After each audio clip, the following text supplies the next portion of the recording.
Hello, good morning, good afternoon and good evening to all of you. How are you all? Ma'am we all are fine. आप कैसे हो जी? आप बताइए जी। हम भी एकदम बढ़िया हैं। और बताइए, लाइफ में सब मौज बहार चल रही है कि नहीं? सब कुछ एकदम फर्स्ट क्लास चल रहा है कि नहीं? जी मैम, सब कुछ एकदम फर्स्ट क्लास चल रहा है, सब कुछ एकदम बढ़िया चल रहा है, लाइफ एकदम बढ़िया चल रही है। Very good. जब सब कुछ बढ़िया चल रहा है तो अब हम क्या करेंगे? साथ में हम सभी करेंगे पढ़ाई। चलिए जी, हम जीएसटी के 2 लेक्चर्स ऑलरेडी खत्म कर चुके हैं। आज हमारा जीएसटी का 3rd लेक्चर है। जब हमने लास्ट क्लास की थी तो मैंने उसमें आपको बोला था कि अब आने वाली क्लास में जो नेक्स्ट क्लास होगी उसमें हम सप्लाई का कॉन्सेप्ट समझेंगे। ठीक है जी। तो मैं आज सप्लाई का पूरा कॉन्सेप्ट आप सबके साथ डिस्कस करूंगी। ठीक है जी मैम। तो सुनिए जी, सुनिए मेरी बात सुनिए। आज की क्लास में मेनली हमको जो कॉन्सेप्ट डिस्कस करना है वो है सप्लाई। बट सप्लाई के कॉन्सेप्ट को समझने के लिए हमें पहले समझना होगा डीम्ड डिस्ट्रिक्ट पर्सन क्या होते हैं। इस बात का कॉन्सेप्ट डीम्ड डिस्ट्रिक्ट नोट करना है जी, बिल्कुल नोट करते जाइए। साथ की साथ डीम्ड डिस्ट्रिक्ट क्या होते हैं पहले हम ये बात समझेंगे, क्योंकि जब मैं आपको सप्लाई पढ़ाऊंगी तो वहां पर बीच बीच में ये डीम्ड डिस्ट्रिक्ट का वर्ड आपको परेशान करेगा। अगर आपको नहीं पता होगा तो आपको परेशानी होगी कि नहीं? जी मैम, पक्का पक्का होगी जी, बिल्कुल होगी। लेकिन अगर आप इस वर्ड के बारे में पहले से ही जानते होगे तो फिर आपको परेशानी होगी क्या? नो मैम, तब तो हमको बिल्कुल भी परेशानी नहीं होगी। तो यही सोच के मैंने भी अपना दिमाग अलग टाइप से प्लान कर रखा है कि मुझे कैसे क्या पढ़ाना है। तो सप्लाई से पहले हम पढ़ेंगे डीम्ड डिस्ट्रिक्ट। लेकिन जब हम डीम्ड डिस्ट्रिक्ट पढ़ेंगे तो वहां पर एक वर्ड मैं बार बार बोलूंगी, रजिस्ट्रेशन रजिस्ट्रेशन रजिस्ट्रेशन। तो फिर आपको परेशानी होगी कि अब ये रजिस्ट्रेशन क्या है, अब ये रजिस्ट्रेशन कौन सी नई चिड़िया आ गई, अब ये क्या है, ये क्या है, ये समझ ही नहीं आ रहा, तो डीम्ड डिस्ट्रिक्ट कैसे पढ़े? तो इसलिए थोड़ी सी बात बताई जाएगी आपको रजिस्ट्रेशन की। सप्लाई को पढ़ने से पहले सबसे पहले थोड़ा सा बिट आइडिया दूंगी रजिस्ट्रेशन का।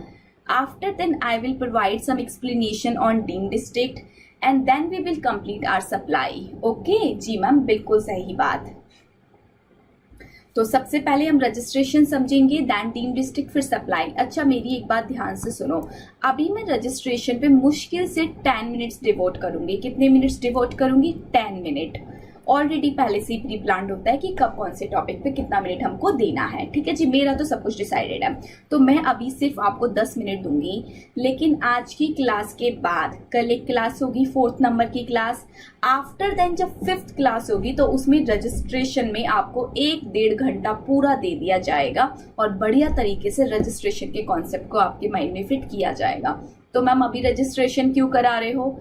अभी रजिस्ट्रेशन सिर्फ उतना कराऊंगी जितना कि डीम्ड डिस्ट्रिक्ट को और सप्लाई के कॉन्सेप्ट को समझने के लिए जरूरी है। चलो, तो अभी ये समझ आया कि करेंगे क्या, कैसे करेंगे, क्या पढ़ेंगे, कैसे आगे बढ़ेंगे? जी मैम, ये बात हमको समझ आ गई है।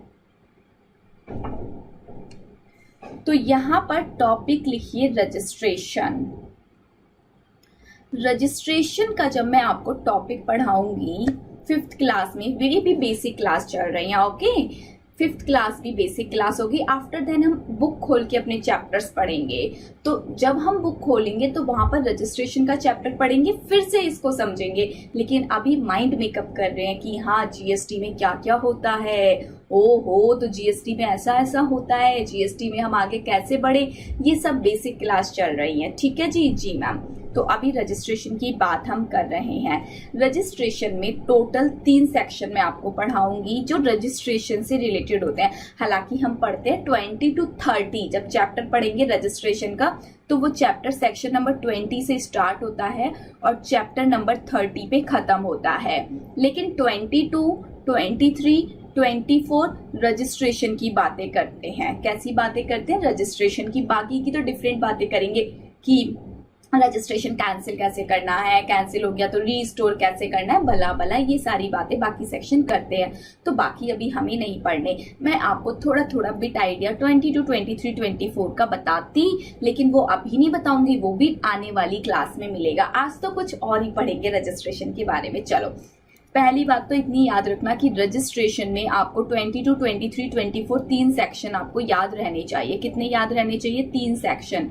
अच्छे से इनको नोट डाउन कर लो। 22, 23, 24 ये 3 सेक्शन आपको याद रहने चाहिए।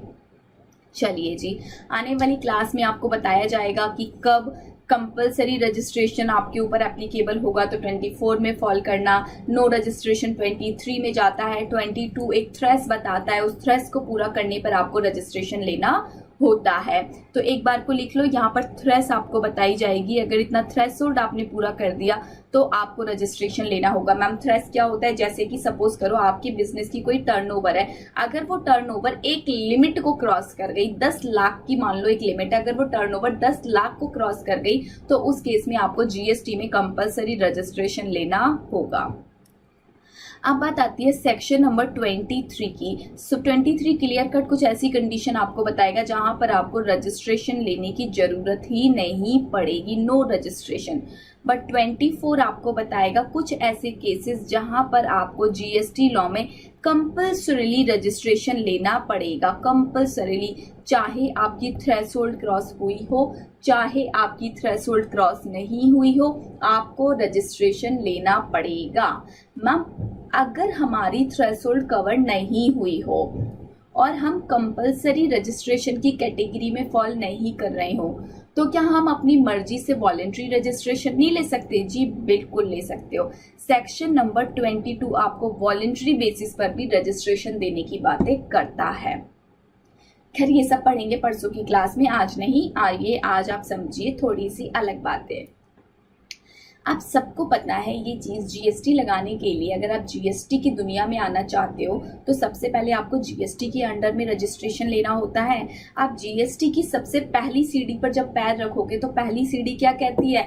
देखो जी देखो, टैक्सेबल पर्सन। आप टैक्सेबल पर्सन बनना चाहते हो तो सबसे पहले क्या ले लो? रजिस्ट्रेशन ले लो। तो जीएसटी की पहला पढ़ाओ, जीएसटी की पहली सीढ़ी है जो कि रजिस्ट्रेशन की बातें करती है। जब तक रजिस्ट्रेशन ही नहीं लोगे जीएसटी एक्ट के अंदर आप जाओगे नहीं, कोई भी प्रोविजन आपके ऊपर एप्लीकेबल होगा नहीं। तो आपको तो रजिस्ट्रेशन लेना होगा। सपोज मेरा कोई बिजनेस है ना, ये पढ़ाती तो हूँ आपको, हालांकि ये एक तरह से चैरिटी वाला बिजनेस है। और क्या मैम, सही बोल रहे हो आप तो बिल्कुल। चलिए जी, तो है ना, चलो इसी के लिए अगर मुझे रजिस्ट्रेशन लेना हो तो रजिस्ट्रेशन क्या मैं मेरे नाम से लूंगी? क्या मैं कंचन गुप्ता क्लासेस के नाम से रजिस्ट्रेशन लूंगी? अगर मैं इंडिविजुअल कैपेसिटी में पढ़ा रही हूँ, अभी तो खैर टॉपर्स में मैं पढ़ा रही हूँ, अगर सपोज करो मैं इंडिविजुअल कैपेसिटी में खुद का इंस्टीट्यूट खोल रखा होता तो क्या मैं कंचन गुप्ता क्लासेस के नाम से जीएसटी में रजिस्ट्रेशन लेती? जी मैम बिल्कुल लेते। लेकिन जो मेरी आइडेंटिटी है वो मेरी आइडेंटिटी कंचन गुप्ता क्लासेस होनी चाहिए या फिर कोई ऐसी आइडेंटिटी होनी चाहिए जो किसी दूसरे पर्सन के पास ना हो। कंचन किसी का भी नेम हो सकता है, कंचन गुप्ता क्लासेस तो कोई भी नेम रख लेगा। जी मैम बिल्कुल रख लेगा। तो मेरे बिजनेस का नेम ये रहेगा, मेरे प्रोफेशन का नेम रहेगा कंचन गुप्ता क्लासेस। बट जो जीएसटी में रजिस्ट्रेशन मुझे मिलेगा वो कौन से प्रूफ के बेसिस पर मिलेगा? तो उस प्रूफ का नेम होगा pan based proof, permanent identification number, जिसको पैन नंबर बोला जाता है। हमेशा जीएसटी में पैन नंबर के बेसिस पर रजिस्ट्रेशन मिलता है, क्योंकि जो मेरा पैन होगा वो मेरा पैन होगा, उस पर जो भी नंबर होगा वो सिर्फ मेरा होगा, वैसा नंबर किसी और के पास नहीं हो सकता। लेकिन मेरा जो नेम है वो तो पता नहीं कितने लोगों का होगा, मैं जो काम कर रही हूँ वो तो न जाने कितने लोग कर रहे होंगे, मैं जो नाम अपने इंस्टीट्यूट का रखूंगी वो नाम तो न जाने कितने लोग और रख लेंगे। बिल्कुल सही बात। तो लॉ मेकर ने क्लियर कट बोला कि जो रजिस्ट्रेशन होगा आपके नेम के बेसिस पर नहीं होगा, आपके पैन के बेसिस पर होगा। किसके बेसिस पर होगा? पैन नंबर के बेसिस पर होगा। और पैन किसके बेसिस पर बनता है? पैन मैम पर्सन वाइज बनता है। तो एक पर्सन के पास जो पैन नंबर है वो पैन नंबर दूसरे पर्सन के पास होगा नहीं, because PAN number person wise, person to person differ होता रहता है। चलिए जी, तो पहली बात तो आप ये नोट कर लीजिए कि जो रजिस्ट्रेशन होता है वो पैन बेस्ड होता है। किसके बेस्ड पर होता है? पैन के बेसिस पर होता है। दूसरी बात लिखिए, आ जाइए। चलिए सपोज करो, मैं आप एक एग्जांपल और लेती हूँ। ये है कोई मिस्टर ए, ठीक है जी, ये है कोई मिस्टर ए। मिस्टर ए की एक शॉप है, मिस्टर ए की एक शॉप है। बहुत बड़ी शॉप है जी, बहुत ही बड़ा शोरूम है इनका। ये ना लग्जरी प्रोडक्ट्स बेचते हैं, होम अप्लायंसेस बेचते हैं, एसी बेचते हैं, वॉशिंग मशीन बेचते हैं, रूम हीटर बेचते हैं, अरे बहुत सारे प्रोडक्ट ये बेचते हैं। बड़ी फेमस शॉप है। ठीक है मैम, सही बात है। अब ये इनकी जो शॉप है वो है दिल्ली में, ठीक है जी। लेकिन इनके जो प्रोडक्ट हैं वो ऑल ओवर इंडिया में सोल्ड होते हैं, ऑल ओवर इंडिया में। सपोज इनकी सेल हरियाणा में भी किसी ने, इनसे हरियाणा में भी किसी ने खरीदारी कर ली। एक पर्सन थे मैम जो कि पंजाब में रहते थे, उन्होंने भी इनसे आके एक एसी खरीद लिया। और मैम आपको पता है एक पर्सन तो यूपी में रहते थे, उनको इनकी शॉप इतनी पसंद आई ना, इनकी शॉप पे आके रूम हीटर खरीद के लेके गए। मैम एक पर्सन तो मुंबई से आए थे दिल्ली में, स्पेसिफिकली मिस्टर ए की बड़ी फेमस शॉप है, इनकी शॉप से सामान खरीदने हो सकता है खुद ना आ रहे हो, ऑनलाइन इन्होंने परचेज कर लिया हो। तो मेरे कहने का मतलब है कि जो मिस्टर ए है वो कहाँ पर है, उनकी दुकान कहाँ पर है, दिल्ली में। बट उनका जो सामान है वो तो ऑल ओवर इंडिया सेल हो रहा है कि नहीं, यस और नो? यस। तो इस केस में मिस्टर ए को रजिस्ट्रेशन दिल्ली में लेना चाहिए, या फिर मिस्टर ए के लिए पॉसिबल होगा कि वो हर स्टेट में जाके रजिस्ट्रेशन ले? चलिए जी, बिल्कुल अपने कॉमन सेंस को यूज करके मुझे आंसर दीजिए। मैम कॉमन सेंस तो बड़ा ही कॉमन होता है और हम उस कॉमन सेंस को यूज करें तो हमारा कॉमन सेंस कहता है कि मिस्टर ए को रजिस्ट्रेशन दिल्ली में लेना चाहिए। अगर मिस्टर ए हर जगह जाके रजिस्ट्रेशन लेने लग गए तो बेचारे ये बिजनेस करें या रजिस्ट्रेशन लें? ये तो डेली रजिस्ट्रेशन ही लेते रह जाएंगे मैम, कंप्लायंस ही पूरे करते रह जाएंगे, तो कभी बिजनेस संभाल ही नहीं पाएंगे। बिल्कुल सही बात। इसीलिए लॉ ने बोला कि जो रजिस्ट्रेशन होगा वो ओरिजिन स्टेट में होगा। कहाँ पर होगा? रजिस्ट्रेशन होगा ओरिजिन स्टेट में। मतलब कि आप जिस स्टेट से बिजनेस कर रहे हो उस स्टेट में आपको रजिस्ट्रेशन लेना होगा। ये जो डेस्टिनेशन स्टेट्स है, मतलब कि जहां आप अपना सामान बेच रहे हो, उन स्टेट्स में आपको रजिस्ट्रेशन लेने की जरूरत नहीं बनती है। चलिए जी, बात समझ आई कि नहीं? जी मैम बात समझ आई। चलिए अब मैं एक पॉइंट आपके सामने और रख रही हूँ, पॉइंट नंबर 3। मिस्टर दया जी हैं, कौन है? मिस्ट मैम दया जी तो मिसेज होंगी ना, कोई नहीं, हम इनको मिस्टर मान लेते हैं। मिस्टर दया जी हैं कोई, ठीक है जी, मिस्टर दया जी हैं।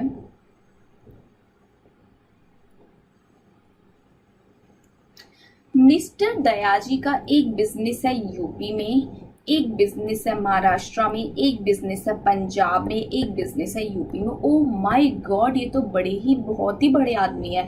इनके तो बिजनेस बहुत सारे स्टेट्स में है। ये यूपी के बिजनेस से भी अपना सामान बेचते हैं, ये महाराष्ट्र के बिजनेस से भी अपना सामान बेचते हैं, ये पंजाब के बिजनेस से भी अपना सामान बेचते हैं, और ये यूपी के बिजनेस से भी अपना सामान बेचते हैं। चलिए जी, अब आप सभी मुझे बताइए यहाँ पर ओरिजिन स्टेट कौन से हैं? Ma'am UP is origin state, Maharashtra is also origin state, and Punjab and UP की जगह से बिहार कर दो। And these both are also क्या है ये दोनों? बताइए जल्दी से। ये दोनों भी ma'am origin state, and these both are also origin state. बात समझ आ रही है कि नहीं? जी मैम बात तो हमको पक्की समझ आ रही है।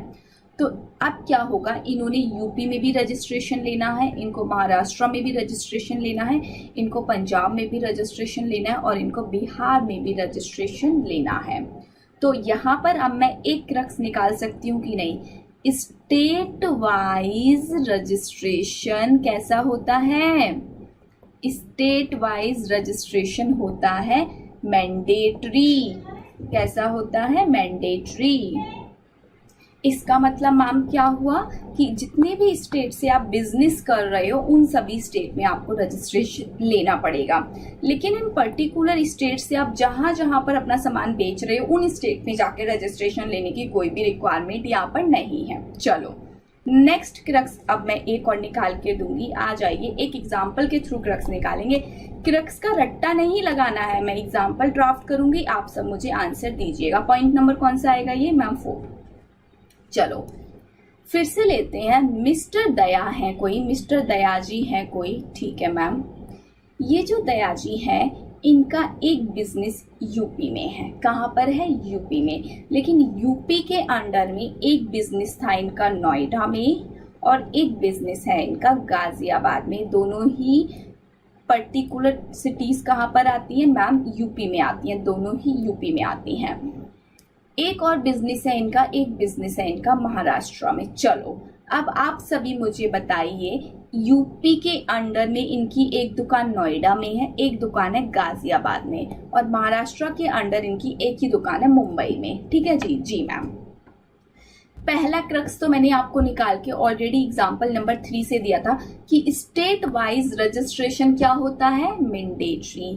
तो यूपी एक अलग स्टेट है, महाराष्ट्र एक अलग स्टेट है, तो यानी कि महाराष्ट्र में तो इनको रजिस्ट्रेशन लेना पड़ेगा कि नहीं? इनका एक ही बिजनेस है। जी मैम, लेना पड़ेगा। सिमिलरली यूपी में भी इनको एक रजिस्ट्रेशन लेना पड़ेगा कि नहीं? जी मैम, लेना ही लेना पड़ेगा, क्योंकि एटलीस्ट एक रजिस्ट्रेशन तो एवरी स्टेट में मैंडेटरी। आप जहां जहां से बिजनेस कर रहे हो वहां पर।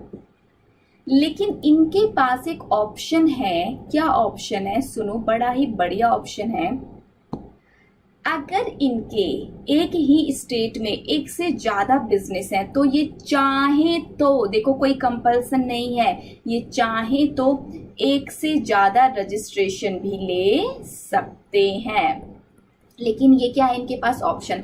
दैट मीन्स आप यही तो कहना चाहते हो मैम कि अगर ये चाहें तो यहाँ पर यूपी के लिए एक रजिस्ट्रेशन ना लें, नोएडा के लिए अलग रजिस्ट्रेशन ले लें, गाजियाबाद के लिए अलग रजिस्ट्रेशन ले लें। यही तो कहना चाहते हो ना मैम? अब जी मैं यही कहना चाहती हूँ। ओवरऑल क्रक्स बताइए, ओवरऑल क्या पता लगा? ओवरऑल मैम ये पता लगा कि एक स्टेट में एक रजिस्ट्रेशन मैंडेटरी है अगर आप वहां से बिजनेस कर रहे हो तो।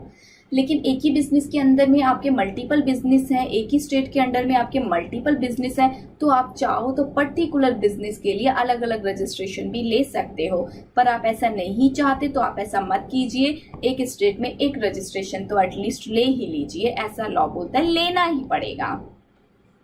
चलिए, इतनी बात आप सबको समझ आई कि नहीं आई बताइए? जी मैम आ गई। चलो तो अब जो भी मैंने क्रक्स बोला वो आप लिख लो, बड़ा ही इंपॉर्टेंट क्रक्स है ये। रजिस्ट्रेशन कैसे होगा? रजिस्ट्रेशन होगा at rate state wise. Registration हमेशा स्टेट वाइज होगा। दूसरी बात, how ever a person may obtain multiple registration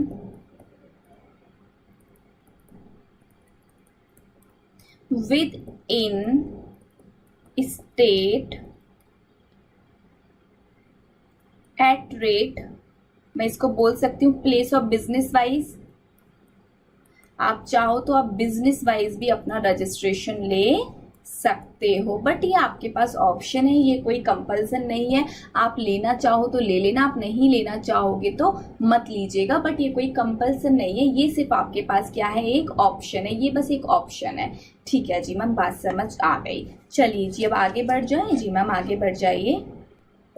तो रजिस्ट्रेशन के चैप्टर में मुझे बस आपको इतना ही सिखाना था, ये जो मैंने क्रक्स लिखा कि रजिस्ट्रेशन पैन वाइज होता है। दूसरी बात, एक स्टेट में एक रजिस्ट्रेशन मैंडेटरी होता है, लेकिन विद इन स्टेट अगर आपके मल्टीपल बिजनेस हैं तो आप चाहो तो आपके पास ऑप्शन है, आप मल्टीपल प्लेस ऑफ बिजनेस के लिए भी रजिस्ट्रेशन ले सकते हो। चलिए, लेकिन ये कब है? जब आपका एक ही स्टेट में बहुत सारे बिजनेस है तब। अब एक और छोटा सा कॉन्सेप्ट आता है हमारे पास डीम्ड डिस्ट्रिक्ट का। किसका? डीम्ड डिस्ट्रिक्ट का। अब डीम्ड डिस्ट्रिक्ट, अब कॉन्सेप्ट किसका आता है? डीम्ड डिस्ट्रिक्ट का। कि ये डीम्ड डिस्ट्रिक्ट क्या होते हैं? तो अब आपको ये तो पता है कि रजिस्ट्रेशन क्या होता है, ये आप एक झटके में बता दोगे कि डीम्ड डिस्ट्रिक्ट क्या होता है। चलो पहले मैं आपको एक बेसिक एग्जांपल देती हूँ। पहले हम बात करते हैं ह्यूमन बींग्स की, फिर हम बात करेंगे कंपनीज की। आप सब जानते हो कि आपके लिए आपके जितने भी फैमिली मेंबर्स हैं, आपकी जितनी भी फैमिली मेंबर्स हैं, वो सब आपके रिलेटिव्स हैं कि नहीं? जी मैम। आपकी सिस्टर आपके लिए रिलेटिव की डेफिनेशन में आते हैं? जी मैम आते हैं। आपके जो मदर होते हैं वो भी आपके लिए रिलेटिव की डेफिनेशन में कवर होते हैं कि नहीं? जी मैम कवर होते हैं। आपके अंकल, आपके आंटीज जो है वो भी आपके रिलेटिव की डेफिनेशन में कवर होते हैं कि नहीं? जी मैम बिल्कुल होते हैं। तो अगर मैं बात करूँ मामा की, मामी की, बुआ की, ये सब क्या किस में कवर होते हैं बताइए मैम? ये सब रिलेटिव की डेफिनेशन में कवर होते हैं। तो जैसे हमारे रिलेटिव होते हैं वैसे ही कंपनीज के भी तो कोई ना कोई रिलेटिव होता होगा। एक कंपनी दूसरी कंपनी की रिलेटिव होती होगी, एक ब्रांच दूसरी ब्रांच की रिलेटिव होती होगी कि नहीं? जी मैम बिल्कुल हो सकती है। जब इंडिविजुअल में रिलेटिव होते हैं, जब आप और आपके जो फैमिली मेंबर है वो आपके रिलेटिव हैं, तो क्या कंपनी एक दूसरे के रिलेटिव में नहीं हो सकती? क्या ये दो कंपनियां अगर ये एक ही पर्सन की हो तो क्या ये दोनों कंपनी एक दूसरे की रिलेटिव नहीं होंगी क्या? ये मिस्टर ए है, मिस्टर ए ने अपनी दो कंपनी खोली है, क्या ये दोनों कंपनी एक दूसरे की रिलेटिव नहीं बोली जाएंगी? जी बिल्कुल बोली जाएंगी। लेकिन ह्यूमन बींग की टर्मिनोलॉजी में हम रिलेटिव वर्ड यूज करते हैं। बट अगर मैं बात करूँ दो कंपनी रिलेटिव है कि नहीं, दो एंटिटी रिलेटेड है कि नहीं, दो फर्म रिलेटेड है या नहीं, head office branch office related है या नहीं, तो उस रिलेटेड वर्ड को यहाँ पर रिप्लेस कर दिया गया और उस रिलेटेड वर्ड को यहाँ पर किस नाम से जाना गया?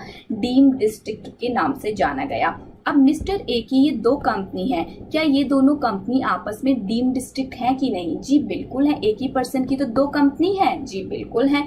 तो लॉ मेकर ने क्लियर कट लिखा डीम्ड डिस्ट्रिक्ट को समझाने के लिए, two or more registration on a single PAN. ये बहुत बड़ी बात मैंने लिख दी 3-4 वर्ड्स में। अब देखो मिस्टर ए का तो एक ही पैन नंबर होगा कि नहीं? जी मैम बिल्कुल। मिस्टर ए क्या दूसरा पैन भी रख सकते हैं? नहीं मैम नहीं रख सकते। मिस्टर ए को तो एक ही पैन नंबर मिला होगा। तो मिस्टर ए की दो कंपनी है, एक कंपनी है इनकी ABC लिमिटेड और एक कंपनी है इनकी XYZ लिमिटेड। राइट और रॉन्ग? राइट मैम, आप जो बोल दो वो राइट ही राइट है। जी बिल्कुल, जी बिल्कुल। तो मिस्टर ए की ये दो कंपनी है, एक है ABC लिमिटेड, एक है XYZ लिमिटेड। अब मिस्टर ए को इस ABC लिमिटेड को भी रजिस्टर्ड कराना होगा। सपोज ये यूपी में है और ये दिल्ली में, और आप सभी जानते हो यूपी और दिल्ली में रजिस्ट्रेशन अलग अलग स्टेट में लेना क्या है? मैंडेटरी है। तो मिस्टर ए को एक ही पैन पर सिंगल पैन पर दो या दो से ज्यादा रजिस्ट्रेशन लेने पड़ रहे हैं कि नहीं लेने पड़ रहे? बताओ। यहाँ पर भी रजिस्ट्रेशन लिया, यहाँ पर भी लिया, तो मिस्टर ए ने एक ही पैन पर, सिंगल पैन पर एक से ज्यादा रजिस्ट्रेशन लिए कि नहीं लिए? जी मैम लिए। दो और दो से ज्यादा लिए? जी मैम लिए। तो इन दोनों को ABC लिमिटेड और XYZ लिमिटेड को मैं आपस में क्या बोलूंगी? Deemed district.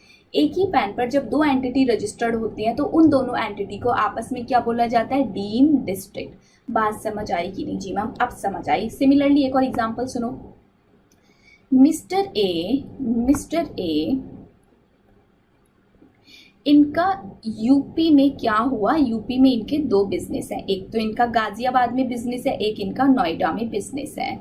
ठीक है जी। मिस्टर ए का मन था कि ये दोनों बिजनेस के लिए अलग अलग रजिस्ट्रेशन लें, लेकिन मिस्टर ए के पास तो एक ही पैन होगा, तो एक ही पैन पर इन्होंने गाजियाबाद में भी रजिस्ट्रेशन ले लिया, उसी पैन पर इन्होंने नोएडा में भी रजिस्ट्रेशन ले लिया। तो ये भी इनका रजिस्टर्ड बिजनेस हो गया, ये भी इनका रजिस्टर्ड बिजनेस हो गया।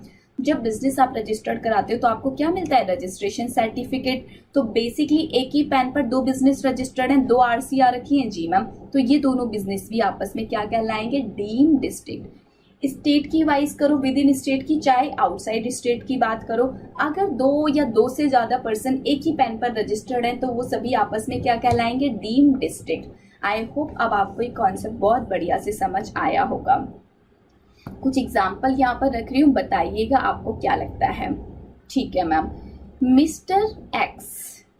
मिस्टर एक्स जी, चलिए इनको देते हैं थोड़ी सी रिस्पेक्ट सबको देनी चाहिए। रिस्पेक्ट जब दोगे तभी तो आपको मिलेगी, जब तक दोगे नहीं तो आपको मिलेगी कैसे? और रिस्पेक्ट देना मेरे अकॉर्डिंग, मुझे ऐसा लगता है लोगों को जज करके, हालांकि जज करना मेरा कोई काम नहीं है, बट स्टिल मुझे ऐसा फील होता है कि देना किसी को नहीं पसंद आता पर लेना सबको पसंद आता है। कभी भी ताली एक हाथ से नहीं बजती, जब तक दोगे नहीं तब तक मिलेगी नहीं।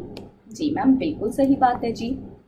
तो मिस्टर एक्स जी के दो बिजनेस थे, एक बिजनेस था दिल्ली में, एक बिजनेस था यूपी में। एक बिजनेस था दिल्ली में, एक बिजनेस था यूपी में। दिल्ली में जो इनका बिजनेस था वो इनका मोबाइल का शोरूम था। क्या था? मोबाइल का शोरूम। सिमिलरली यूपी में भी इनका एक मोबाइल का शोरूम था। जी मैम, बिल्कुल सही बात। अब आप मुझे बताइए, दोनों बिजनेस को इनको अलग अलग रजिस्टर्ड कराना पड़ेगा कि नहीं? दोनों स्टेट अलग हैं। जी मैम, कराना पड़ेगा। तो इसके लिए इनको डिफरेंट आरसी मिलेगा, इसके लिए इनको डिफरेंट आरसी मिलेगा। बट मिस्टर एक्स के दोनों बिजनेस हैं ये, तो ये बताइए आप मेरे को, क्या ये दोनों बिजनेस डीम डिस्ट्रिक्ट हुए कि नहीं? जी मैम, बिल्कुल हुए। क्यों? क्योंकि एक ही पैन पर मैम एक से ज्यादा जितने भी पर्सन रजिस्टर्ड होंगे वो सभी आपस में डीम डिस्ट्रिक्ट कहलाएंगे। चलिए जी, नेक्स्ट एग्जाम्पल। हम तो एग्जाम्पल पर ही चलते हैं, हमारे तो एग्जाम्पल ही सारा कॉन्सेप्ट आपका क्लियर करवा देंगे जी, टेंशन मत लीजिएगा। अब बात करते हैं अगेन, मिस्टर एक्स जी हैं कोई। इन एक्स जी का एक बिजनेस है दिल्ली में, एक बिजनेस है यूपी में। और वाह भाई वाह, एक बिजनेस है इनका दिल्ली में, एक बिजनेस है इनका यूपी में। ठीक है मैम। दिल्ली के अंडर में इनके दो बिजनेस थे। कितने बिजनेस थे? दो। एक है इनका मोबाइल का शोरूम, एक है इनका रेस्टोरेंट। ठीक है जी मैम। और यूपी में भी इनके दो बिजनेस थे। एक था इनका गारमेंट्स का शोरूम, एक था इनका कंस्ट्रक्शन का बिजनेस, जहां से ये कंस्ट्रक्ट करते थे एंड रिपेयर एंड मेंटेनेंस की सर्विसेज देते थे। अब देखो, मिस्टर एक्स के पास तो पैन एक ही होगा, ऑब्वियसली एक इंडिविजुअल के पास एक ही पैन होता है। मिस्टर एक्स ने दिल्ली के लिए अलग रजिस्ट्रेशन ले लिया, लेकिन मिस्टर एक्स का मन था कि वो मोबाइल और रेस्टोरेंट को अलग अलग रजिस्टर नहीं कराएंगे। उन्होंने सोचा एक काम करते हैं, विद इन स्टेट तो कोई कंपल्सन होता नहीं, बट स्टेट वाइज तो मैंडेटरी होता है। तो एक आरसी दिल्ली में ले लेते हैं और एक आरसी यूपी में ले लेते हैं। बात समझ आई कि नहीं? जी मैम, बिल्कुल बात समझ आ गई। तो इन्होंने क्या किया, ये पूरा बिजनेस एक आरसी पर रजिस्टर्ड करा लिया और ये पूरा बिजनेस के लिए इनको एक आरसी मिल गई। तो मुझे बताइए, दिल्ली वाले जितने भी बिजनेस है, क्या ये यूपी वाले बिजनेस के लिए डीम डिस्ट्रिक्ट होंगे कि नहीं? जी मैम, बिल्कुल होंगे। क्यों? क्योंकि मैम एक ही पैन पर दिल्ली वाले भी सभी बिजनेस रजिस्टर्ड हैं और यूपी वाले भी सभी बिजनेस एक ही आरसी पर रजिस्टर्ड हैं। आप एक ही स्टेट में एक आरसी ले रहे हो, इसका क्या मतलब है? उसी पर्टिकुलर आरसी में आप अपने सारे बिजनेस रजिस्टर्ड कर रहे हो। तो दिल्ली के अंदर जितने भी बिजनेस हैं ये सारे आपके एक ही आरसी पर रजिस्टर्ड हैं। सिमिलरली यूपी में जितने भी बिजनेस हैं ये भी आपके एक ही आरसी पर रजिस्टर्ड हैं। तो ये दोनों बिजनेस तो आपस में डीम डिस्ट्रिक्ट कहलाएंगे। अब एक क्वेश्चन और है, आप मुझे बताइए, क्या मोबाइल शॉप और ये रेस्टोरेंट शॉप है, ये दोनों आपस में डीम डिस्ट्रिक्ट कहलाएंगे कि नहीं? बताइए, क्रक्स लगाइए। एक ही पैन पर दो रजिस्ट्रेशन हो एटलीस्ट, क्या ये दोनों अलग अलग रजिस्टर्ड हैं? नो मैम, ये तो एक ही है। तो ये दोनों आपस में डीम डिस्ट्रिक्ट नहीं कहलाएंगे, क्योंकि अलग अलग पैन पर रजिस्टर्ड ही नहीं है, तो इनको डीम डिस्ट्रिक्ट नहीं कहा जाएगा। सिमिलरली बताइए, गारमेंट्स और कंस्ट्रक्शन आपस में डीम डिस्ट्रिक्ट कहलाएंगे कि नहीं? नो मैम, ये डीम डिस्ट्रिक्ट नहीं कहलाएंगे, क्योंकि अलग अलग रजिस्टर्ड ही नहीं है, इनके पास दो आरसी ही नहीं है। एक ही आरसी पर तो ये दोनों रजिस्टर्ड है। जब एक से ज्यादा आरसी पर रजिस्टर्ड हो, सॉरी एक ही पैन पर एक से ज्यादा आरसी हो, तब उनको डीम डिस्ट्रिक्ट बोला जाता है। इन दोनों को डीम डिस्ट्रिक्ट बोलेंगे। अब जैसे कि रेस्टोरेंट और गारमेंट्स का बिजनेस एक दूसरे के लिए डीम डिस्ट्रिक्ट है, क्योंकि रेस्टोरेंट की आरसी अलग है, गारमेंट्स की आरसी अलग है। सिमिलरली मोबाइल की शॉप और कंस्ट्रक्शन की शॉप की बात करूं तो वो भी एक दूसरे के लिए डीम डिस्ट्रिक्ट है। सिमिलरली मोबाइल की शॉप और गारमेंट्स की शॉप की बात करूं तो वो भी एक दूसरे के लिए डीम डिस्ट्रिक्ट है, क्योंकि ये अलग अलग आरसी पर रजिस्टर्ड है। चलिए आइए एक और एग्जाम्पल अब आप सबको देती हूँ। बढ़िया सा एग्जाम्पल आप सबके सामने मैं यहाँ फ्रेम कर रही हूँ। हालांकि वैसे मैंने डिस्कस कर लिया, पर ये एक और एग्जाम्पल देती हूँ सो दैट आपको वाइडर क्लैरिफिकेशन मिल जाएगा। क्या नाम लिखूं बताइए जी? मिस्टर वाई जी लिख देते हैं, मिस्टर वाई जी। ठीक है जी मैम। मिस्टर वाई जी हैं जिनका एक बिजनेस है दिल्ली में, एक बिजनेस है जिनका यूपी में। एक बिजनेस दिल्ली में है, एक बिजनेस यूपी में है। जी मैम, बिल्कुल सही बात है। दिल्ली में इनकी एक मोबाइल की शॉप है, एक इनका रेस्टोरेंट है। ठीक है जी, शॉर्टकट में लिखी हूँ। सिमिलरली यूपी में इनकी गारमेंट्स की शॉप है और एक इनका कंस्ट्रक्शन का कंस्ट्रक्शन का ये काम करते हैं। ठीक है मैम, तो यूपी में भी इनके 2 बिजनेस एंड दिल्ली में भी इनके 2 बिजनेस हैं। अब मिस्टर एक्स वाई जी क्या करते हैं, मोबाइल बिजनेस के लिए आरसी अलग ले रहे हैं, रेस्टोरेंट बिजनेस के लिए आरसी अलग ले रहे हैं, गारमेंट बिजनेस के लिए आरसी अलग ले रहे हैं, कंस्ट्रक्शन बिजनेस के लिए आरसी अलग ले रहे हैं। तो बेसिकली ये पूरे के पूरे बिजनेस अब आपस में एक दूसरे के लिए डीम्ड डिस्ट्रिक्ट तो होंगे ही होंगे। ये तो पहले भी बात थी कि दोनों स्टेट अलग अलग हैं, दोनों स्टेट में बिजनेस रजिस्टर्ड है, तो ये पूरा का पूरा बिजनेस दिल्ली वाला यूपी वाले के लिए डीम्ड डिस्ट्रिक्ट है। ये बात तो पहले भी मैम क्लियर थी। लेकिन इस केस में मोबाइल वाला बिजनेस और रेस्टोरेंट वाला बिजनेस भी आपस में डीम्ड डिस्ट्रिक्ट होगा, क्योंकि यहाँ मोबाइल वाले बिजनेस के लिए अलग आरसी है एंड रेस्टोरेंट के लिए अलग आरसी है। सिमिलरली गारमेंट एंड कंस्ट्रक्शन भी आपस में डीम्ड डिस्ट्रिक्ट बोले जाएंगे, क्योंकि गारमेंट एंड कंस्ट्रक्शन दोनों के पास ही अलग अलग आरसी है।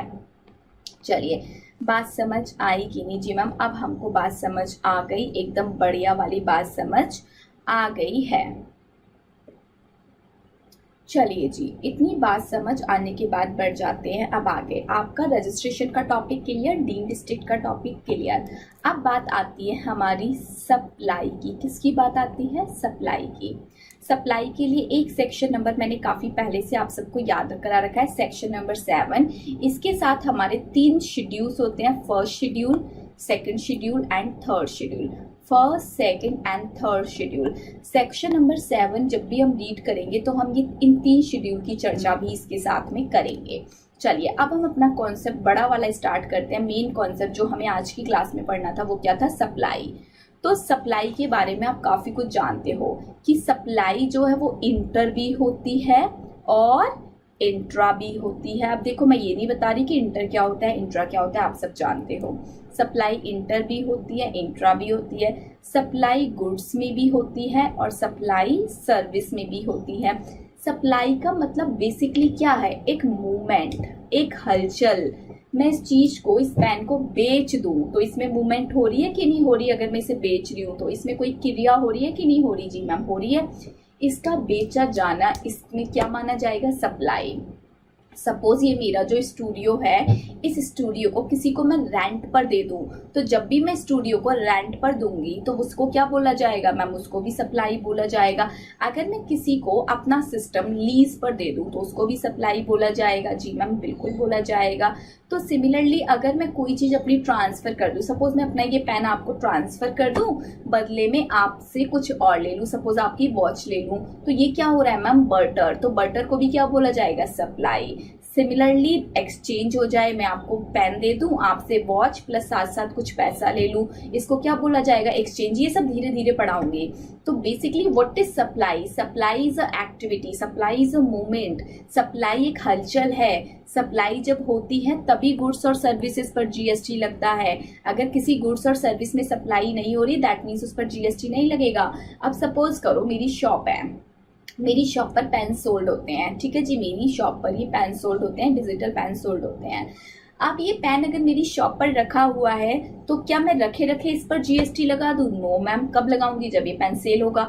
तो पेन का सेल होना जरूरी है। सेल होने को क्या बोला जाता है? सप्लाई। तो पेन की सप्लाई होगी तो जीएसटी की बात आएगी, अदरवाइज कोई भी जीएसटी पिक्चर में नहीं आएगा। तो चलो, सप्लाई गुड्स की भी होती है, सप्लाई सर्विसेज की भी होती है। अब एक बहुत ही बढ़िया कॉन्सेप्ट मैं आपको कराने जा रही हूँ, बहुत ही बढ़िया कॉन्सेप्ट आपको कराऊंगी सप्लाई के बारे में, लेकिन उसके लिए एक सेक्शन आपको याद रखना होगा, सेक्शन नंबर 8। ना मजा आ जाए पढ़ के तो कह दीजिएगा।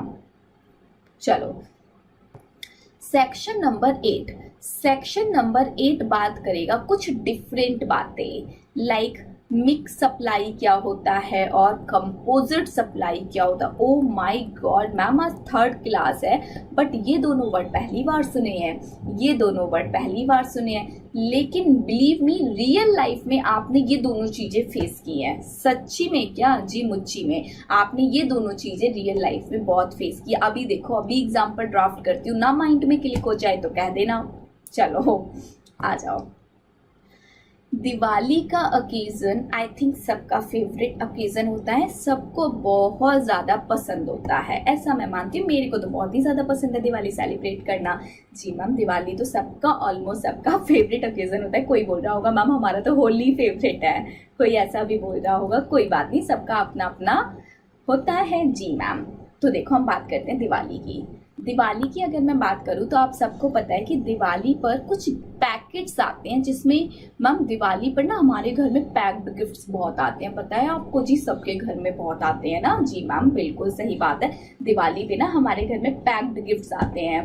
ऊपर से तो मैम बड़ा ही सुंदर लग रहा होता है। अरे डब्बा जो बॉक्स होता है ना उसका, इतना बढ़िया लग रहा होता है मैम, ऐसा लगता है कि मतलब पता नहीं क्या क्या आ गया। फिर हम उसकी पैकिंग खोलते हैं मैम, दो दो लेयर में तो पैकिंग होके आती है। फिर मैम हम उसकी जैसे तैसे पैकिंग खोलते हैं। फिर जब हम पैकिंग खोलते हैं ना मैम, सच बता रहे हैं, पैकिंग ही उसकी ब्यूटीफुल होती है। अंदर तो पता है आपको क्या निकलता है मैम? 2 नमकीन के पैकेट, हाँ जी बिल्कुल, और मैम 2 कोल्ड ड्रिंक की बॉटल्स होती हैं। जी ma'am, 2 ma'am Good Day biscuit होता है। जी बिल्कुल मैम, 1-2 पैकेट उसमें जैम्स के भी पड़े होते हैं कभी कभी। जी बिल्कुल मैम, इसी तरह से वो पूरा पैकेट जितने अरमानों के साथ हम खोलते हैं ना, उसी के अरमानों के अपोजिट उसमें सामान निकलता है। तो बेसिकली मैम आप सही कह रहे हो कि डब्बा तो पूरा हमारे घर में आया, डब्बे के अंदर बहुत सारी चीज़ें भी निकली, पर वो चीज़ें बिल्कुल वैसी थी जैसी हमने सोची भी नहीं थी डब्बे की शक्ल देख के। चलो जी, ये तो खैर एक मस्ती वाली बात थी। गिफ्ट गिफ्ट होता है, गिफ्ट्स को कभी भी वैल्यू नहीं किया जाता है। चलो, आपने तो खोल भी लिया, कुछ तो खोलते नहीं है, इसको आगे ट्रांसफ़र कर देते हैं। चलो आगे बढ़ जाते हैं। तो अब देखो, अब मजाक की बातें खत्म, अब काम की बात। सपोज करो ये डब्बा खरीदा मैंने ही था, ठीक है जी, मेरे को आपको देना था, मैंने ये बॉक्स खरीद लिया। जब मैं ये बॉक्स दुकान पर खरीदने गई तो देखो, मुझे भी नहीं पता था एक्चुअल में कि इसके अंदर ये निकलेगा। ये तो बस दुकान वाले भैया जी को पता था कि उन्होंने इस 500 रुपए के डब्बे के अंदर 2 नमकीन, 2 बिस्किट, 2 गुड्डे, 2 जैम्स के पैकेट डाले हुए हैं। अगर मैं अलग अलग से इनको खरीदती, अलग अलग से मैं खरीदती तो बेसिकली कितना पड़ता? चलो 10-10 रुपए का ये होगा, चलो 20-20 का ले लो, 40 रुपए का ये होगा। और क्या डाला हुआ है? 2 कोल्ड ड्रिंक की बोतल डाली, चलो 50 रुपए का ये डाल दिया होगा। गुड्डे का पैकेट 10-10 का डाला था, 20 रुपए का। जैम्स के पैकेट 10-10 के आते होंगे, चलो 20 का ये हो गया। अगर मैं इंडिविजुअल चीजें खरीदती तो ये चीजें कितने की होती? 40, 50, 90, 20 110 और 20 130। 130। लेकिन क्या मैं कभी खुद से 2 नमकीन, 2 कोल्ड ड्रिंक, 2 गुड्डे, 2 जेम्स खरीद के आपको गिफ्ट कर पाती? मैं नहीं करती। मुझे देखने में और लगता कि नहीं नहीं, ऐसे कैसे हम ये चीज गिफ्ट कर सकते हैं। बट मैंने भी क्या देखा, अरे वाह, बड़ा ही ब्यूटीफुल बंडल है। कीवर्ड बोल दिया एक ही बार में मैंने, बंडल। बड़ा ही बढ़िया बंडल है, बड़ा ही बढ़िया डब्बा है। 500 रुपए ले रहा है ना, चलो दे देते हैं, दिवाली कौन सा रोज रोज आती है। मैंने 10-15 डब्बे इसके खरीद लिए। चलो मैं एक डब्बे की यहाँ पर बात कर रही हूँ। अब ये पैकेट मैंने कितने में खरीदा? 500 रुपए में। दुकान वाले भैया ने मुझे कितने में दिया? 500 रुपए में दिया। अब दुकान वाले भैया क्या इस पर जीएसटी अलग अलग रेट से लगाएंगे? मैम बिल्कुल नहीं लगाएंगे। अगर मैम अलग अलग रेट से लगाने लग गए तो आपको तो पता लग जाएगा ना कि 2 बिस्किट है, 2 नमकीन है, फिर तो आप खरीदोगे ही नहीं। जी बिल्कुल। तो बेसिकली ये इंडिविजुअल सप्लाई दुकान वालों ने मुझे की नहीं, मैंने इंडिविजुअल उनसे नमकीन कुकीज वगैरह खरीदा नहीं, तो इसलिए इंडिविजुअल जीएसटी का रेट तो वो लगा नहीं सकते। लेकिन अगर मैं बात करूं जीएसटी शेड्यूल की, तो जीएसटी के अंडर में इंडिविजुअल जीएसटी का सब चीज का रेट आपको अवेलेबल मिल जाएगा। दुनिया में नहीं, सॉरी, इंडिया में जितने भी गुड्स हैं, जितने भी सर्विसेज हैं, ऑलमोस्ट सबका रेट वहां पर अवेलेबल है। ऑलमोस्ट सबका। इस नमकीन पर कितना रेट लगना है, कुकीज पर कितना रेट लगना है, गुड्डे बिस्किट पर कितना लगना है, जेम्स पर कितना लगना है, अदर चॉकलेट्स हैं तो उन पर जीएसटी का रेट क्या रहेगा। इंडिविजुअल सप्लाई पर सबका जीएसटी का रेट अलग अलग अवेलेबल होता है। लेकिन इंडिविजुअल तो सप्लाई हुई ही नहीं। सप्लाई कैसे हुई है? बंडल में हुई है। कैसे हुई है? बंडल में हुई है। और बंडल कितने रुपए का है? 500 रुपए का है। तो इस 500 रुपए पर मैं क्या रेट का जीएसटी लगाऊं, ये प्रॉब्लम अराइज हो गई कि ये 500 रुपए पर किस रेट का जीएसटी लगना चाहिए, ये प्रॉब्लम अराइज हो गई। ये जो कॉन्सेप्ट आया था, ये कॉन्सेप्ट इसलिए नहीं आया था, एग्जाम में नहीं पूछा जाएगा एक बार को कि what is the meaning of composite supply, what is the meaning of mix supply. ये कॉन्सेप्ट के लिए जीएसटी में ये कॉन्सेप्ट नहीं आया। जीएसटी में तो पंगा प्रॉब्लम ये आ गया कि इस 500 रुपए पे किस रेट से जीएसटी लगाया जाए, क्योंकि नमकीन के पैकेट पर मान लो 12% का जीएसटी लगता है, कुकीज पर 18% का जीएसटी लगता है, गुड डे कुकीज एक ही बात हो गई, कोल्ड ड्रिंक पर मान लो 5% का जीएसटी लगता है, जैम्स पर जीएसटी लगता है 18% का। तो इस 500 रुपए पर कौन सा रेट ऑफ जीएसटी लगाया जाए, ये प्रॉब्लम अराइज हो गई। इसकी वजह से जन्म हुआ कॉन्सेप्ट का कंपोजिट सप्लाई और मिक्स सप्लाई। कंपोजिट सप्लाई और मिक्स सप्लाई के कॉन्सेप्ट का जन्म हुआ। चलिए जी, कंपोजिट सप्लाई का मतलब क्या होता है, मैं यहां पर लिख देती हूं, नेचुरल बंडल। क्या होता है? Natural bundle. मैं यहां पर लिख रही हूं मिक्स सप्लाई का मतलब होता है आर्टिफिशियल बंडल। आर्टिफिशियल बंडल, ठीक है जी। नेचुरल बंडल मतलब जो कि क्रिएट करना जरूरी था। आर्टिफिशियल बंडल मतलब जानबूझ के क्रिएट किया गया। एक एग्जांपल दिवाली गिफ्ट वाला माइंड में रखिएगा, एक एग्जांपल अभी और फ्रेम कर रही हूं। चलो, स्कूलिंग सब बच्चों ने किया है, ऑब्वियसली मैम स्कूलिंग सब ने किया है। तो आप सबको पता होगा, जब आप स्कूल की फीस पे करते हो, बिल्कुल जब स्कूल खुलने वाले होते हैं, तो एक बड़ा सा इनवॉइस आपको आपके स्कूल की ओर से आपके पेरेंट्स को मिल जाता है। उस इनवॉइस के ऊपर क्या क्या लिखा होता है? School fees, school fees, school fees suppose लिखिए 10,000 रुपए। बुक फीस, बुक चार्जेस लिखा हुआ है 2,000 रुपए। यूनिफॉर्म चार्जेस लिखा हुआ है 3,000 रुपए। एनुअल चार्जेस लिखा हुआ है 2,000 रुपए। चलो इतनी सी चीजें लिखते हैं। इस तरह से स्कूल का इनवॉइस ड्राफ्ट होता है कि नहीं? जी मैम बिल्कुल होता है। तो स्कूल वालों के लिए पॉसिबल है क्या अलग अलग रेट से अलग अलग जीएसटी लगा पाना? नो मैम, वो तो एक पूरा अमाउंट देते हैं, क्योंकि स्कूल वाले भी बंडल्ड में सर्विस देते हैं। कैसी सर्विस देते हैं? बंडल्ड सर्विस देते हैं। कितना बना? 10 2 12 3 15 और 2 17,000 रुपए बना। अब इस 17,000 पे किस रेट का जीएसटी लगाऊं? क्योंकि स्कूल की फीस की चलो बात करते हैं कि इस पर जीएसटी लगता ही नहीं, ये एग्जाम्प्ट होता है। बुक चार्जेस पर मान लो 5% का जीएसटी है, यूनिफॉर्म पर मान लो 5% का जीएसटी है, एनुअल चार्जेस पे मान लो 18% का जीएसटी है। तो इस 17,000 पे मैं कितने रुपए का जीएसटी लगाऊं? नहीं पता लग रहा, क्योंकि ये सर्विस कैसी दी गई है? बंडल्ड में दी गई है। अब देखो, ये तो आपको दिख रहा है कि ये सर्विसेज बंडल में है। चाहे दिवाली गिफ्ट की बात करें, चाहे स्कूल से जो हमारे पास इनवॉइस आया है, वो सारी सर्विसेज भी कैसे हैं? बंडल्ड में है। ठीक है, ये चीजें हमारे पास है, पर समझ नहीं आ रहा कि टोटल अमाउंट पर ये जो बंडल का रेट है, इस पर कितने % का जीएसटी लगाया जाए। एक एग्जांपल और लिख रही हूँ। आप सबने ऑनलाइन शॉपिंग तो किया होगा। जी मैम बिल्कुल किया है। तो जब आप ऑनलाइन शॉपिंग करते हो, सपोज करो आपने कोई शर्ट परचेज किया, शर्ट है 2,000 रुपए की। कितने की है? 2,000 रुपए की शर्ट है। उस शर्ट में शिप का प्राइस इंक्लूड होता है कि नहीं? बताइए, शिपिंग प्राइस इंक्लूड होता है कि नहीं? जी मैम, शिपिंग प्राइस समझ लो आपका 200 रुपए इंक्लूड है। तो टोटल आप कितना पे करते हो, आप मुझे बताओ। मैम टोटल हम पे करते हैं 2,200 रुपए। हम टोटल 2,200 रुपए पे करते हैं। बट ये भी कैसी सर्विस है? बंडल में सर्विस आपको दी गई है। आपसे एक ही बार में 2,200 रुपए चार्ज किए गए। अब ये इंडिविजुअल सर्विस होती तो इस पर अलग जीएसटी का रेट होता है, इस पर अलग, लेकिन ये बंडल्ड सर्विस बोली जाती है, जिसकी वजह से 2,200 रुपए पर कितने का जीएसटी रेट लगाया जाए वो पता नहीं। क्योंकि शर्ट पर जीएसटी मान लो 18% लगता है, सर्विस पर मान लो 12% लगता है, बट अब 2,200 पर कितना जीएसटी लगाया जाए वो पता नहीं। तो उसकी वजह से जन्म हुआ कंपोजिट सप्लाई और मिक्स सप्लाई का एक और एग्जाम्पल। बस उसके बाद कॉन्सेप्ट क्लियर करेंगे। आप फ्रिज खरीदने गए। जब आपने फ्रिज खरीदा, फ्रिज की कॉस्ट आई मान लो 28,000 रुपए। तो फ्रिज वालों ने आपको बोला, जो शॉप थी, कि आपको बॉटल भी हमारी शॉप से खरीदनी पड़ेगी और ये बॉटल 2000 कॉस्ट करेंगी। आपने खरीद लिया। बेसिकली वो बंडल में सर्विस दे रहे थे, उन्होंने बंडल में सर्विस बना के रखी। उन्होंने कहा फ्रिज के साथ आपको बॉटल लेनी पड़ेगी और टोटल 30,000 रुपये आप हमें दो। अब बताओ 30,000 पर कितना जीएसटी लगेगा। तो अब ये तो नहीं समझ आ रहा कि जीएसटी का रेट क्या रहेगा मैम। अब पर हमारे मन में एक डाउट जरूर आ गया कि ये जो पर्सन है जो फ्रिज खरीदने गया, वो बॉटल खरीदे ही ना। वो बोल दे नहीं खरीद रहा बॉटल, बस फ्रिज खरीद रहा हूँ, फ्रिज पर जीएसटी का रेट ले लो।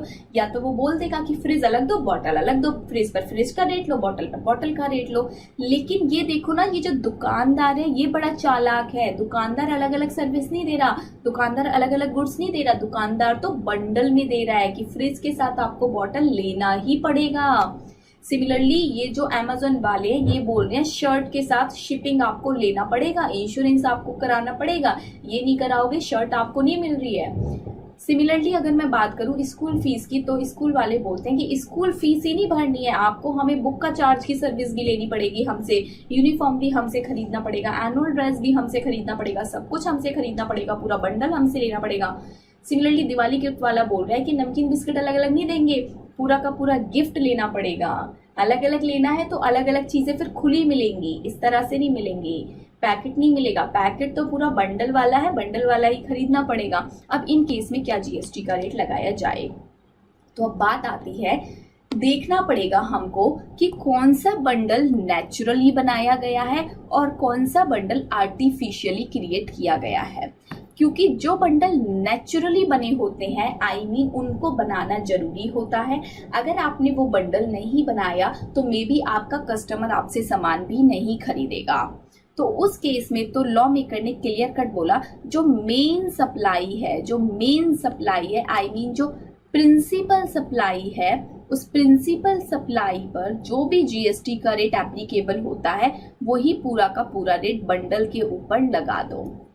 लेकिन आर्टिफिशियल बंडल एक ऐसा बंडल होता है जो कि जानबूझ के क्रिएट किया गया है, बिजनेस वालों ने, दुकानदार वालों ने जानबूझ के क्रिएट किया है। तो लॉ मेकर ने क्लियर कट बोला कि अगर आर्टिफिशियल बंडल है, जानबूझ के क्रिएट किया गया है, तो उस केस में देखो जितनी भी सप्लाई है उनमें से सबसे ज्यादा हाईएस्ट रेट कौन सी सप्लाई का है, जो भी हाईएस्ट रेट वहां पर लग रहा है उसी हाईएस्ट रेट को पूरे बंडल पर लगा दो। इतनी बात समझ आई कि नहीं जी मैम? आ गई। तो अब बात करते हैं, हमारे पास दो तरह के बंडल आ गए, कंपोजिट और मिक्स। कंपोजिट बोले तो नेचुरल बंडल और मिक्स बोले तो आर्टिफिशियल बंडल। कंपोजिट बोले तो कौन सा जीएसटी का रेट लगेगा मैम? कंपोजिट बोलेंगे तो जीएसटी का रेट लगेगा प्रिंसिपल सप्लाई वाला, लेकिन आर्टिफिशियल है तो जीएसटी का रेट लगेगा हाईएस्ट वाला। चलिए जी आ जाइए। अब दिवाली का गिफ्ट तो जानबूझ के बनाया होता है। अगर ये बंडल नहीं बनाएंगे तो इसका मतलब ये थोड़ी है कि इनका प्रोडक्ट बिकना बंद हो जाएगा। ये जानबूझ के अपना डिनोमिनेट करते हैं, पर्सन्स को बोलते हैं कि आपको इसी में खरीदना पड़ेगा। तो बेसिकली ये ऐसा बंडल है जो कि जानबूझ के बनाया गया है। क्या मुझे मार्केट में नमकीन, कुकीज ये सब अलग से नहीं मिलेगा? जी बिल्कुल मिल जाएगा। बिल्कुल मिलेगा कि नहीं मिलेगा? जी मैम बिल्कुल मिलेगा। तो ये बंडल एक आर्टिफिशियल बंडल है। अब इस बंडल में बताओ मुझे जीएसटी का हाईएस्ट रेट कौन सा है? मैम 18% है। तो ये 500 रुपये पे कौन सा रेट लगेगा? 18%। आ जाइए नेक्स्ट एग्जाम्पल था स्कूल फीस वाला। अब देखो ये पॉसिबल ही नहीं है कि आप स्कूल की एजुकेशन कहीं और पढ़ो किसी और स्कूल में, बुक किसी और स्कूल से खरीदो, यूनिफॉर्म किसी स्कूल से खरीदो, ये पॉसिबल ही नहीं है। इवन ये स्कूल्स वाले आपको सारी की सारी फैसिलिटी वन टाइम नहीं देंगे तो शायद आप इस स्कूल में पढ़ना भी पसंद नहीं करोगे। बेसिकली स्कूल वालों के लिए रिक्वायरमेंट है, इनको ये बंडल बनाना पड़ा। अगर ये ऐसा बंडल नहीं बनाते मे बी इनके स्टूडेंट्स इनसे अट्रैक्ट नहीं होते। तो ये बंडल कैसा है? नेचुरल बंडल है। जब बंडल नेचुरल होता है तो कौन सी सप्लाई देखते हैं? Principal supply. बताइए इसमें से प्रिंसिपल सप्लाई स्कूल फीस है, बुक चार्जेस है, यूनिफॉर्म चार्जेस है या एनुअल चार्जेस है? कौन सी वाली सप्लाई इनमें प्रिंसिपल सप्लाई है? मैम स्कूल में पढ़ना जिसके लिए हम फीस पे कर रहे हैं वो प्रिंसिपल सप्लाई है। और प्रिंसिपल सप्लाई पे बताइए जीएसटी का क्या रेट लगता है? मैम जीएसटी का रेट ही नहीं लगता, जीएसटी तो एग्जैम्प्ट है प्रिंसिपल सप्लाई पे। जब जीएसटी प्रिंसिपल सप्लाई पे एग्जैम्प्ट है तो पूरे बंडल पर भी जीएसटी क्या हो जाएगा? एग्जैम्प्ट। अगर मैम प्रिंसिपल सप्लाई पे जीएसटी अगर लगता 5%, तो पूरे बंडल पर कितना लगता 5%। चलिए एक और एग्जांपल, अमेज़न वाले जब शर्ट देते हैं तो ये शिपिंग चार्जेस लेते हैं, इंश्योरेंस चार्ज लेते हैं। अगर ये शिपिंग नहीं देंगे बताइए तो क्या आप इनसे शर्ट खरीदोगे? क्या आप अमेज़न के हेड ऑफिस में, ब्रांच ऑफिस में जाओगे शर्ट उठाने? नो, बिल्कुल भी नहीं मैम, नो मैम, बिल्कुल भी नहीं मैम। तो बेसिकली अमेज़न वालों के लिए ये जो बंडल है ये कैसा है, आर्टिफिशियल है या नेचुरल है? मैम आर्टिफिशियल है। और जब आर्टिफिशियल होता है तो जीएसटी का कौन सा वाला रेट लगता है मैम? Highest rate. तो what is the highest rate here ma'am? Highest rate is 18%। तो 18% रेट पूरे के पूरे 2200 रुपये पर लगेगा कि नहीं? जी मैम बिल्कुल लगेगा। आइए, फ्रिज वाला बोल रहा है कि तू हमसे फ्रिज खरीदेगा तो तेरे को बॉटल खरीदना पड़ेगा। बताइए आर्टिफिशियल या नेचुरल? मैम आर्टिफिशियल है, ये तो बिल्कुल ही आर्टिफिशियल है। अगर ये बॉटल देना बंद कर दे तो इसका मतलब ये बिल्कुल भी नहीं है कि इसका कस्टमर इससे खरीदेगा नहीं। क्यों नहीं खरीदेगा? बल्कि कस्टमर तो पसंद करेगा ऐसी चीजें खरीदना। ये डिनोमिनेट कर रहे हैं, कस्टमर को बोल रहे हैं कि फ्रिज के साथ साथ बॉटल खरीदो। तो ये कैसा बंडल है मैम? आर्टिफिशियल। सपोज फ्रिज पर जो जीएसटी का रेट है वो 28% है, बॉटल पर जीएसटी का रेट 18% है। बताइए 30,000 पर कौन सा रेट लगेगा ma'am? 28। Very good. I hope अब आपको बढ़िया से समझ आ गया होगा what is the meaning of principal supply, I mean sorry what is the meaning of composite supply and what is the meaning of artificial supply. चलिए जी एक बार मैं फिर भी यहाँ पर और बढ़िया से अब आपको समझाऊंगी कंपोजिट सप्लाई के मीनिंग को लॉ की लैंग्वेज में। कंपोजिट सप्लाई सेक्शन 8 याद रखिएगा, सेक्शन 8 इस चीज को डिफाइन करता है कि composite supply means natural bundle. कैसा बंडल? Naturally bundled. कोई भी ऐसी सप्लाई जिसमें 2 या 2 से ज्यादा गुड्स हो और जिनको नेचुरली बंडल्ड किया गया हो in ordinary course of business. Ordinary course of business में इसको नेचुरली बंडल्ड किया गया है। इन बंडल के अंदर क्या होता है? 2 और मोर टैक्सेबल सप्लाईज होती हैं। 2 और मोर टैक्सेबल सप्लाईज होती हैं इन बंडल के अंडर में। ठीक है जी मैम। और ये बंडल जो होता है आपको हमेशा एट कंसोलिडेटेड प्राइस पर मिलता है। मतलब कि आपको पता ही नहीं होगा कि इंडिविजुअल चीज के लिए इन्होंने कितना रुपए चार्ज किया है। आपको पूरा का पूरा bundle at a consolidated price पर मिलता है। बात समझ आई कि नहीं? जी मैम आ गई। कंसोलिडेटेड प्राइस पर ये बंडल मिलता है जिसमें 2 और 2 से ज्यादा सप्लाईज होती हैं। और एक सप्लाई क्या होती है मैम? एक सप्लाई होती है 1 इज अ प्रिंसिपल सप्लाई। एक सप्लाई प्रिंसिपल सप्लाई होती है। चलो, तो एक ऐसा बंडल जिसमें एक सप्लाई मेन सप्लाई है लेकिन बाकी सप्लाई दे रहे हैं due to requirement of business, due to ordinary course of business, और हम पूरे बंडल के लिए जो पैसा चार्ज कर रहे हैं वो कंसोलिडेटेड प्राइस चार्ज कर रहे हैं। तो उस केस में जीएसटी का कौन सा रेट लगेगा? जो भी रेट जीएसटी का अप्लाई होता था प्रिंसिपल सप्लाई पर, वही रेट आपका पूरे के पूरे बंडल पर लगेगा। चलो मैम, मिक्स क्या होता है? मिक्स वो होता है जो कंपोजिट नहीं होता।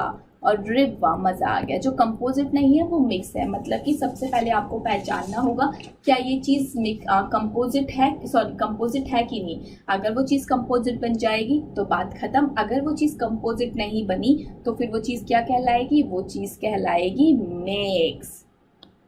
बात समझ आएगी नहीं? जी मैम अब बात समझ आ गई। चलिए जी मैं एक बढ़िया सा एग्जाम्पल आप सबके सामने फ्रेम कर रही हूँ।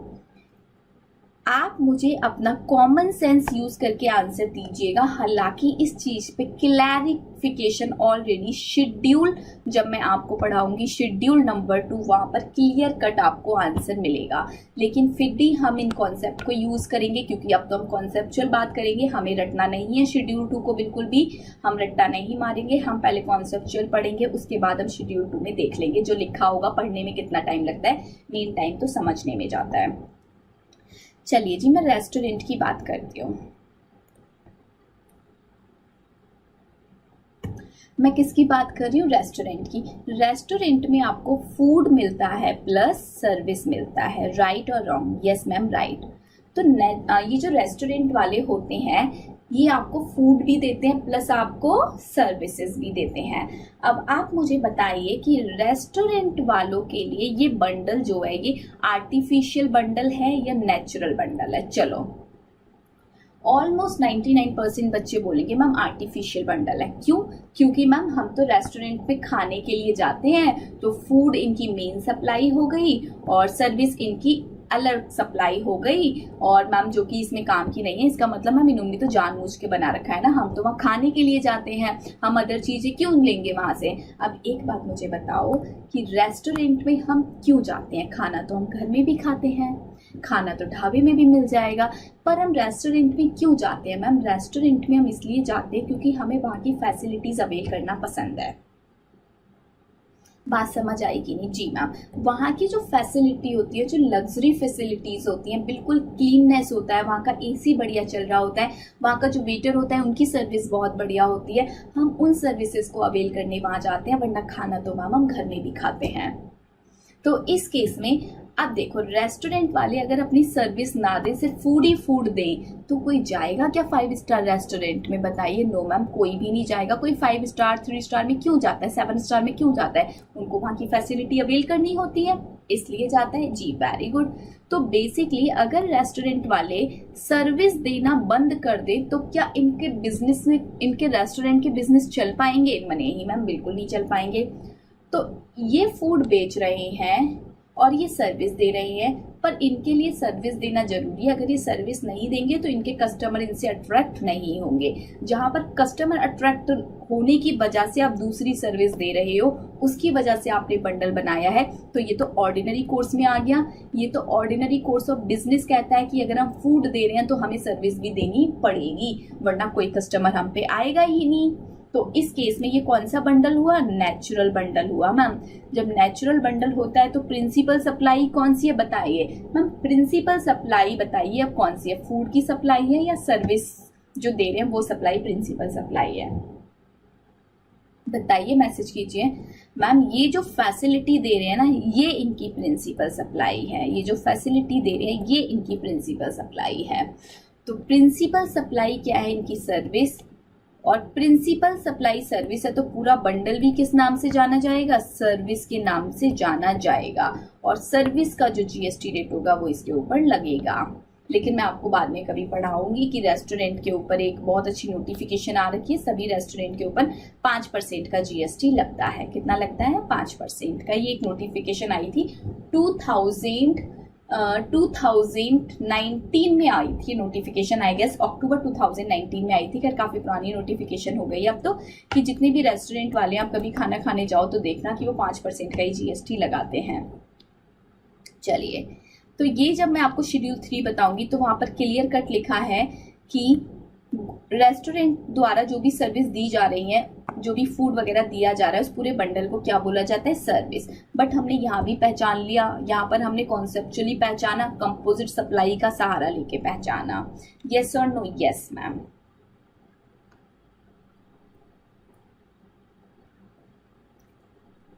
एक और एग्जांपल आपके साथ डिस्कस करती हूँ, वो भी शेड्यूल 2 में आएगा, बट अभी डिस्कस कर लेते हैं। वर्क कॉन्ट्रैक्ट की बात करते हैं। चलो, आपको कोई अपना घर बनवाना था, आपके पास ये खाली लैंड पड़ा हुआ था, आपको इस पर कंस्ट्रक्शन भी चाहिए थी, मतलब आप चाहते थे कि इसको कोई 3 फ्लोर का बना दे और इसमें जितना भी सीमेंट वगैरह लगे, ब्रिक्स वगैरह लगे, मतलब जितना भी मटेरियल लगे वो मटेरियल भी कोई खुद ही ले आए। मतलब कि आप कोई झंझट नहीं लेना चाहते थे, आप चाहते थे कि मुझे पूरी की पूरी सर्विस मिल जाए। तो बेसिकली आपको गुड्स भी मिल रहा है और आपको सर्विस भी मिल रहा है। अब बताइए इसमें प्रिंसिपल सप्लाई क्या है? क्या आप मटेरियल खरीदना चाहते थे? नो मैम, हम तो घर खरीदना चाहते थे। तो प्रिंसिपल सप्लाई क्या है? सर्विस। तो वर्क कॉन्ट्रैक्ट की सर्विस को क्या बोला जाएगा मैम? सर्विस बोला जाएगा। हालांकि क्लैरिफिकेशन शेड्यूल 2 ने भी दे रखी है, बट हमने तो इसको कॉन्सेप्चुअली भी समझ लिया। चलो आइए अब थोड़ी सी बातें समझते हैं। यहाँ पर कि मैंने आपको बोला कि आपको सबसे पहले क्या पहचानना होता है कि ये कंपोजिट बंडल है कि नहीं। अगर वो कंपोजिट बंडल होगा तो उसमें जीएसटी का रेट प्रिंसिपल सप्लाई से लगेगा। तो कैसे पहचानेंगे कि कोई चीज कंपोजिट है कि नहीं? तो सर जनरली तो वो बंडल आपको पैकेज की फॉर्म में मिल रहा होगा। ऑब्वियसली मैम पैकेज की फॉर्म में मिलना चाहिए। दूसरी बात,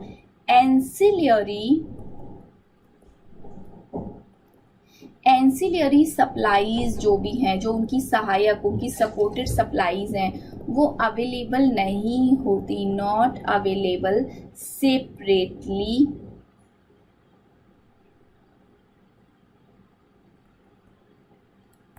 जो एंसिलियरी सप्लाईज है वो मार्केट में सेपरेटली अलग से नहीं मिलती। जैसे कि अगर मैं बात करूं, अगर कोई पर्सन अपनी सर्विस दे रहे हैं, कैसी सर्विस दे रहे हैं, शर्ट बेच रहे हैं अमेजोन से, लेकिन वो शिपिंग नहीं दे रहे, तो शिपिंग आपको कोई भी नहीं देगा, देगा तो अमेजोन वाला देगा, वरना कोई और क्यों देगा अमेजोन के लिए शिपिंग की सर्विस, आपको नहीं देगा। तो बेसिकली ये जो एंसिलियरी सर्विसेज है वो आपको शिपिंग की कहीं और से नहीं मिलेगी। तो इस केस में आप अगर एंसिलियरी सर्विस को साथ में दे रहे हो तो वो नेचुरल बंडल का काम कर रही है।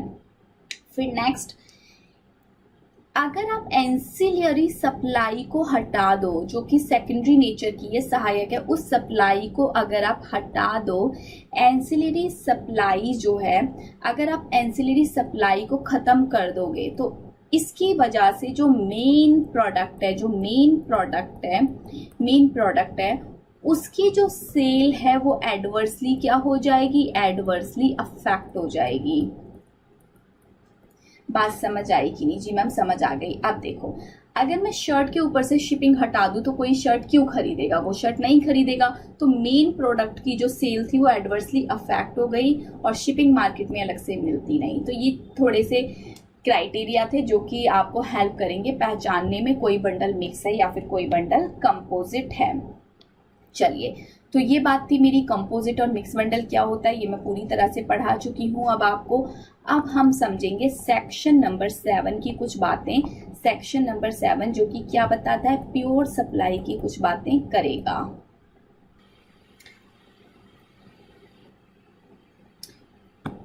मैंने ऑलरेडी बताया कि सप्लाई क्या है, अभी बताया था ना। सप्लाई एक इवेंट है जिसकी वजह से, एक इवेंट है, एक हलचल है, एक क्रिया है। जब ये इवेंट अकर होती है तो जीएसटी की बात पिक्चर में आती है, अगर ये इवेंट अकर नहीं होती है तो जीएसटी की बात पिक्चर में नहीं आती। आप सब जानते हो, इनकम टैक्स की अगर मैं बात करूं तो इनकम टैक्स कब पिक्चर में लगता है, इनकम टैक्स की बातें कब पिक्चर में आती हैं मैम, जब इनकम अर्न होती है। जब इनकम अर्न होती है तो इनकम टैक्स की बातें पिक्चर में आती हैं।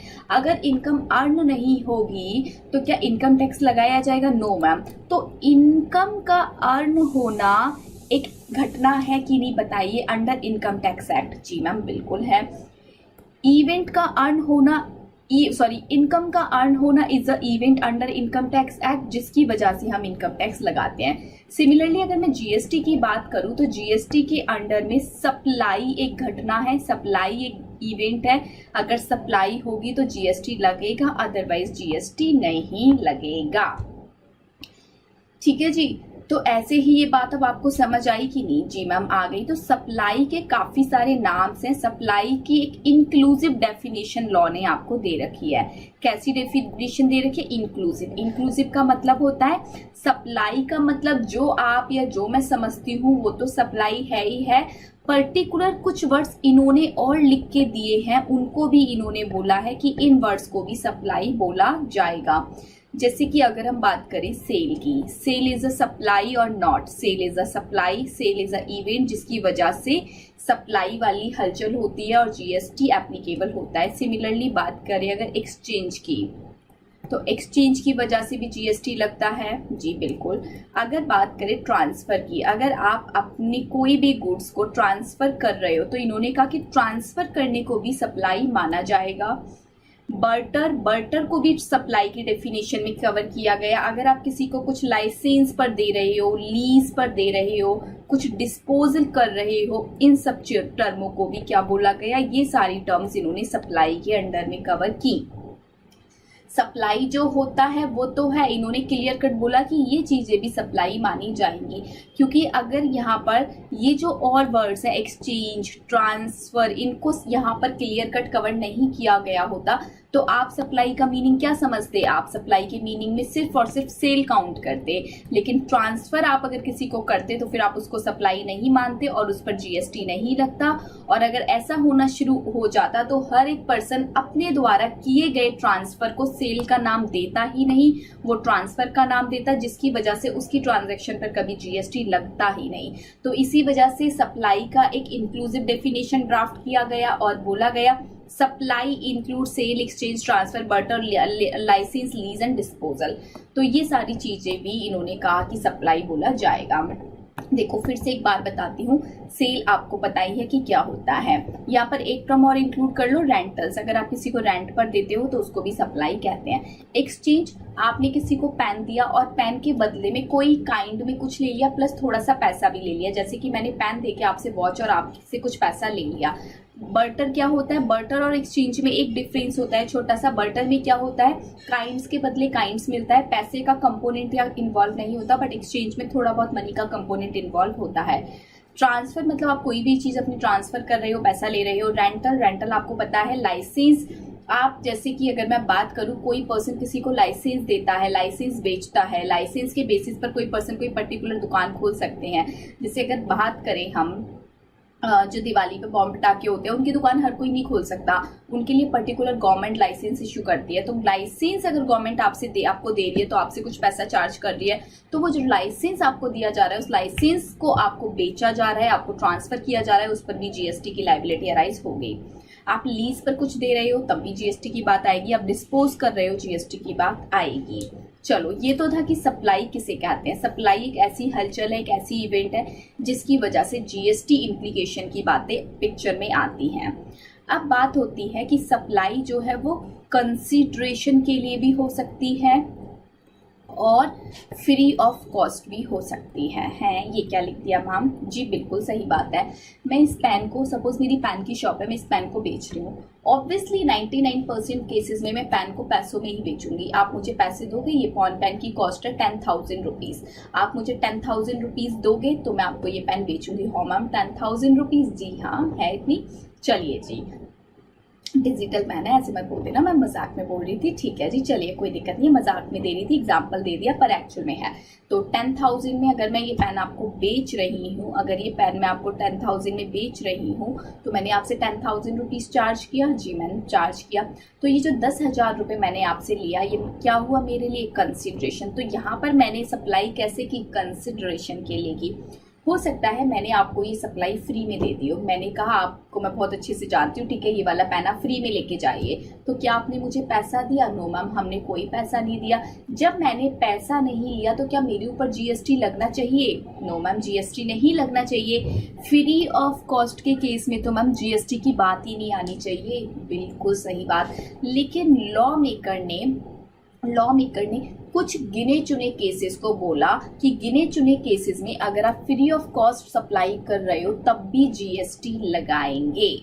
लेकिन यहाँ पर सारे केसेस कवर नहीं है, कुछ 5-6 केसेस कवर हैं जिसको मैंने एक निमोनिक दे रखा है। इस निमोनिक से याद करेंगे आरबीआई का एजेंट, इस निमोनिक से हम ये वर्ड याद करेंगे। अभी कराऊंगी, अभी नहीं, अभी बस ये देख लो कि ये क्या है। सबसे पहले की सप्लाई जो होती है जनरली पैसों से ही होती है। अगर मैं किसी को कुछ बेच रही हूँ तो मैं पैसा लूंगी, लेकिन कोई जान पहचान वाला होता है, मैं उनको कुछ चीजें फ्री में भी दे देती होंगी अपनी शॉप से।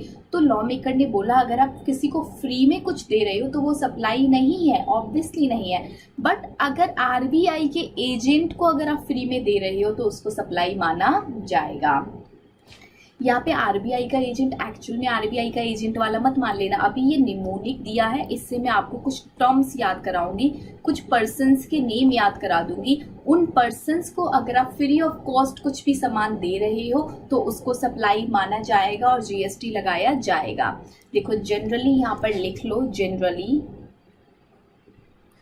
फ्री ऑफ कॉस्ट पर नो जीएसटी, ऐसे ही लिखना, पर नो जीएसटी। बट आरबीआई का एजेंट वाले केसेस पर जीएसटी लगेगा।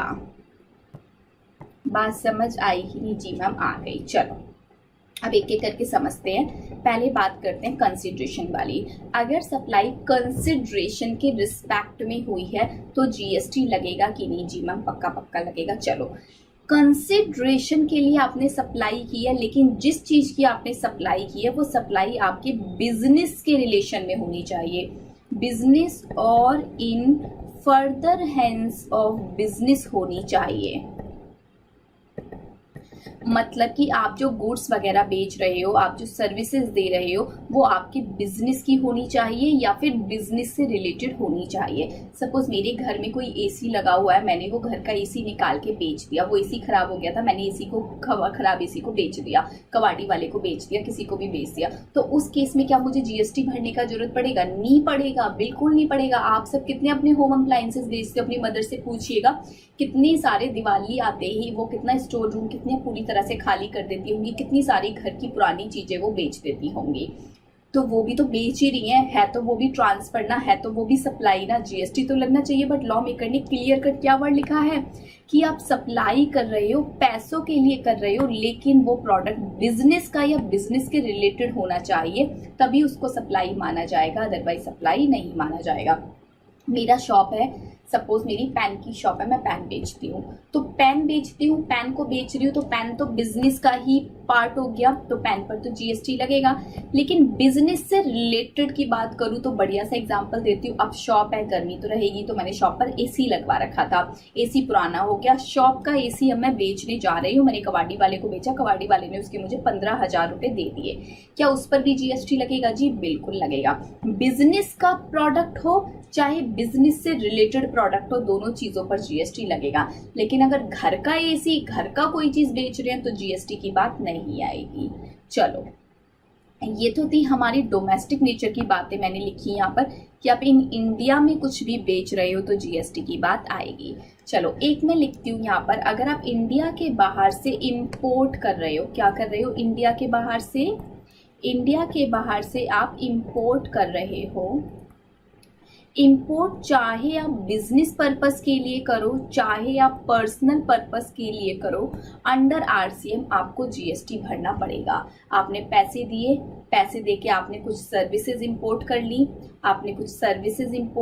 पैसे देके, जी बिल्कुल कर ली मैम। तो जब आपने पैसे देके कोई सर्विस इंपोर्ट की हो, चाहे वो सर्विस आपने अपने बिजनेस पर्पस के लिए यूज की हो, चाहे पर्सनल पर्पस के लिए, तो उस केस में जीएसटी लगेगा। ठीक है मैम, इतनी बातें आपको याद रखनी है फॉर कंसिडरेशन के केस में। इन इंडिया में तो सारी चीज़ों पर जीएसटी लगेगा, और अगर आउटसाइड इंडिया की बातें करूँ तो जो आप इंपोर्ट कर रहे हो, सर्विसेज का आप जो इंपोर्ट कर रहे हो, उन पर जीएसटी लगेगा। चाहे आप इंपोर्ट बिजनेस पर्पस के लिए कर रहे हो, चाहे आप इंपोर्ट अपने पर्सनल पर्पस के लिए कर रहे हो, जीएसटी लगेगा। आ जाइए, अब बातें करते हैं एफओसी की ट्रांजैक्शन की, मतलब कि फ्री ऑफ कॉस्ट वाली ट्रांजैक्शन की। तो फ्री ऑफ कॉस्ट वाली ट्रांजैक्शन में कब कब जीएसटी नहीं लगता? जब आरबीआई का एजेंट पिक्चर में आएगा, तब तक जीएसटी नहीं लगेगा। मैम यहाँ पर आरबीआई के एजेंट का क्या मतलब है? आरबीआई का एजेंट, आर बोले तो आर से लिखो, आर बोले तो रिलेटेड पार्टी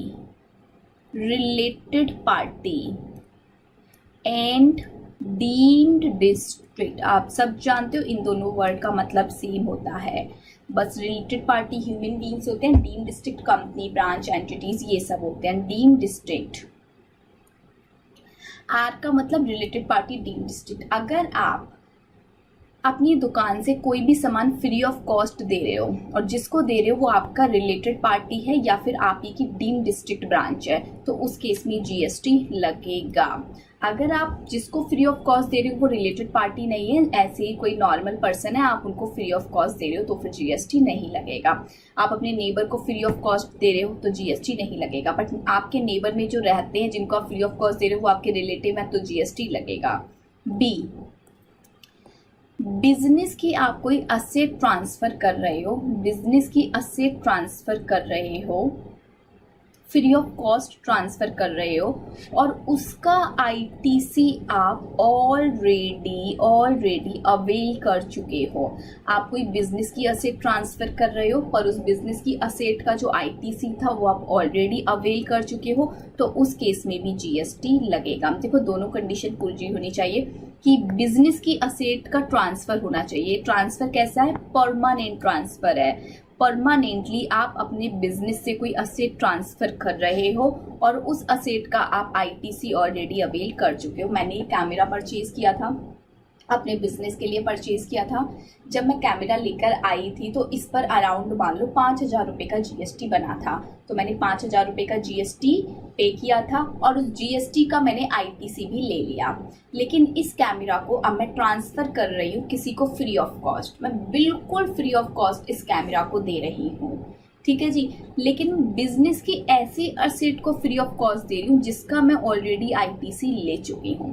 तो लॉ मेकर ने क्लियर कट बोला आप आईटीसी तो अवेल कर चुके हो, तो इसका मतलब जब आप इस एसेट को ट्रांसफर कर रहे हो तो आपको जीएसटी लगाना पड़ेगा।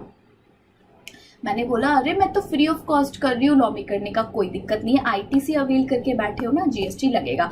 अगर आईटीसी अवेल नहीं किया होता तो जीएसटी नहीं लगता। नेक्स्ट, आर बोले तो related party and deemed district, B बोले तो बिजनेस की एसेट का परमानेंट ट्रांसफर जिसका आईटीसी आप ऑलरेडी क्लेम कर चुके हो। अब बात आती है आई। आइए नीचे आई को समझाते हैं। आई का मतलब है आप इंपोर्ट कर रहे हो और इंपोर्ट आप फ्री ऑफ कॉस्ट कर रहे हो। Heading he free of cost वाली चल रही है।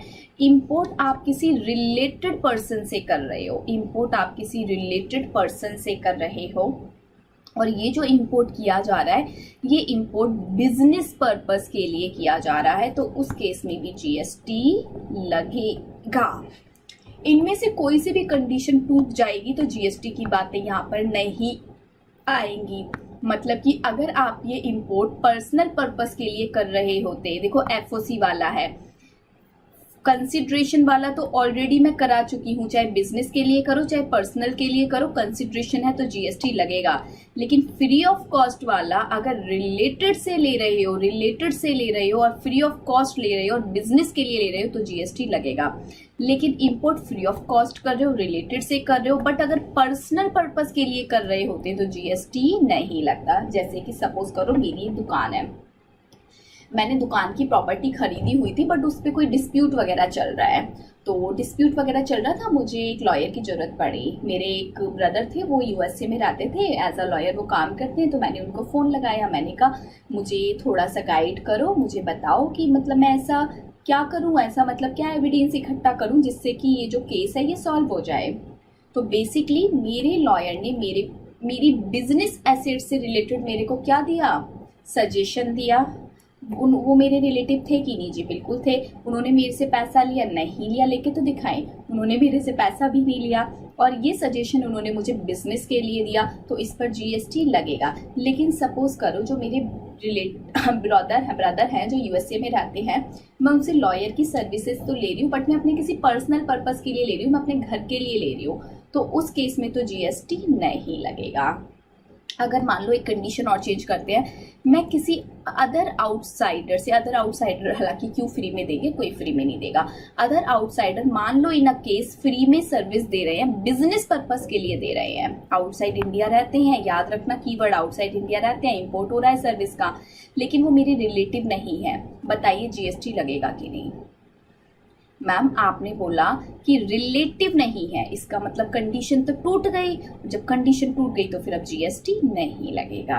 यानी कि मैम जरूरी है कि रिलेटिव से ही खरीदा जाए और बिजनेस पर्पस के लिए ही खरीदा जाए, तब जीएसटी लगेगा, अदरवाइज जीएसटी नहीं लगेगा।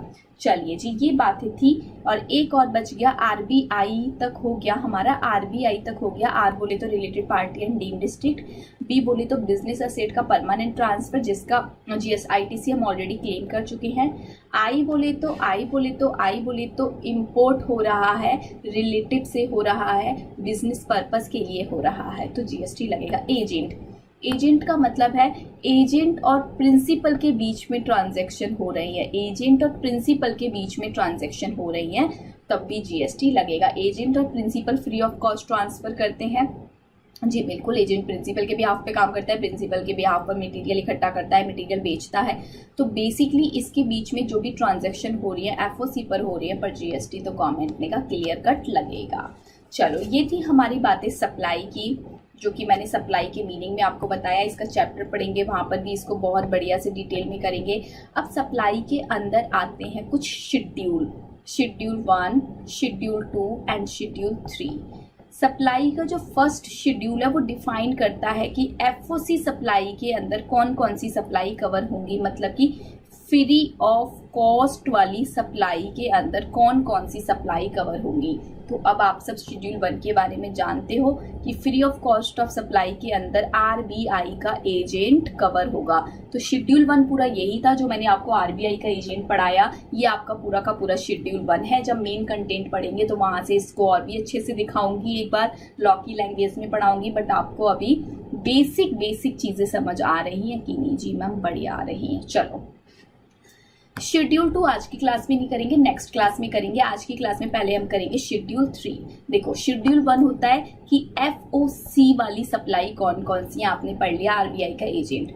शेड्यूल 2 बताता है कि कौन सी वाली सप्लाई को गुड्स कौन सी वाली सप्लाई को सप्लाई ऑफ गुड्स बोला जाएगा और कौन सी वाली को सप्लाई ऑफ सर्विसेज बोला जाएगा। जनरली कुछ चीजें तो आपको देख के ही पता लग जाती हैं कि पैन गुड्स है, ये फैन गुड्स है, एसी गुड्स है, लेकिन और मैं पढ़ा रही हूँ वो सर्विस है। बट कहीं कहीं पर डाउट आ जाते हैं, तो वहां पर उस एम्बिग्यूटी को, उस डाउट को दूर करने के लिए शेड्यूल 2 बनाया गया कि बाई चांस आपको डाउट आ जाए तो शेड्यूल 2 खोल के देख लेना, वहां आपको पता लग जाएगा कि इस पर्टिकुलर चीज को गुड्स बोला जाएगा या सर्विस।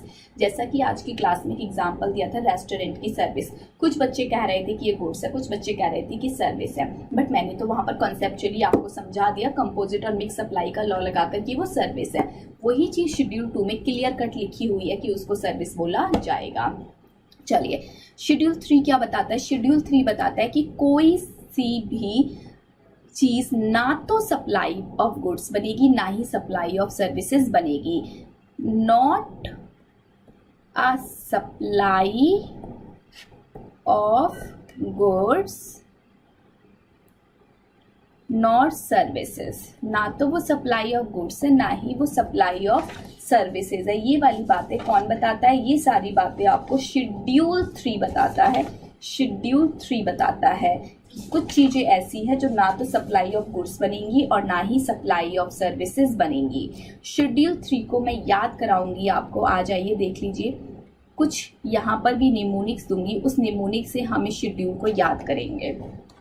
ठीक है, तो ये लिख लिया कि नहीं? Neither a supply of goods, लिख लो इसको, neither a supply of goods not a supply nor a supply of services, ना तो ये सप्लाई ऑफ गुड्स है ना ही ये सप्लाई ऑफ सर्विसेज है। तो ये बातें कौन बताता है? शेड्यूल 3। शेड्यूल 3 बताता है कि ना तो ये गुड्स कहलाएंगे, गुड्स की सप्लाई है, ना ही सर्विस की सप्लाई है। जैसे कि मैंने आपको स्टार्टिंग में पढ़ाया था, आपको याद होगा, लास्ट क्लास में ही पढ़ाया होगा हालांकि, कि जो एक्शनेबल क्लेम्स होते हैं उनमें 3 तरह के एक्शनेबल क्लेम्स को ही क्या बोला जाता है? 3 तरह के एक्शनेबल क्लेम्स को गुड्स माना जाएगा। हालांकि सारे एक्शनेबल क्लेम्स गुड्स हैं, बट 3 तरह के एक्शनेबल क्लेम छोड़ के बाकी सारे के सारे एक्शनेबल क्लेम शेड्यूल 3 से बाहर हो जाएंगे। मतलब कि बाकी सारे के सारे एक्शनेबल क्लेम ना तो सप्लाई ऑफ गुड्स है ना ही सप्लाई ऑफ सर्विसेज है, उन सब पर जीएसटी नहीं लगेगा।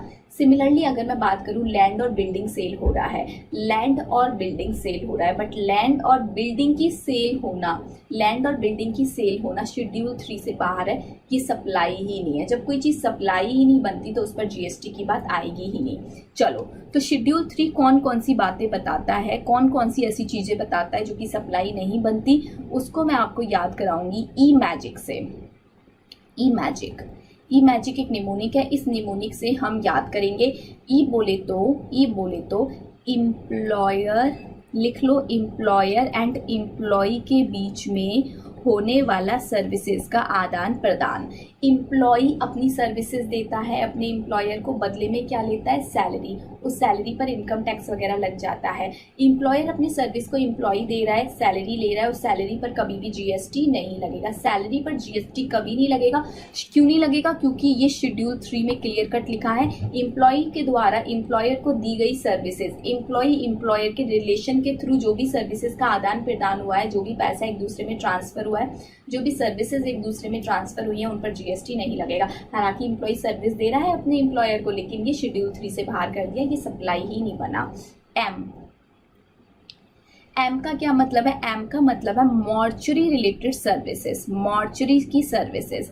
मॉर्चरी की सर्विसेज का क्या मतलब है मैम? मॉर्चरी की सर्विसेज का मतलब है जब एक पर्सन की डेथ हो जाती है, उस डेथ के बाद उनके अंतिम संस्कार तक के जितने भी खर्चे होते हैं, उन खर्चों को सप्लाई नहीं बनाया गया, जिसकी वजह से जीएसटी नहीं लगेगा। जैसे कि जो लकड़ी वगैरह यूज होती है, जो कपड़ा वगैरह यूज होता है, जो भी चीजें यूज हो रही है, एम्बुलेंस यूज हो रही है उनको ले जाने के लिए, उनकी बॉडी को लाने के लिए, व्हाटएवर, तो उसमें जितना भी खर्चा होगा उन सभी खर्चों पर जीएसटी नहीं लगेगा। शेड्यूल 2 से ये चीजें, शेड्यूल 3 से चीजें बाहर है। ए से इन्होंने बाहर किया एक्शनेबल क्लेम्स को। एक्शनेबल क्लेम्स इन्होंने क्लियर कट बोला कि ना तो ये तो सप्लाई नहीं बन रहे, जब ये सप्लाई नहीं बनेंगे तो इन पर जीएसटी की बात आएगी नहीं।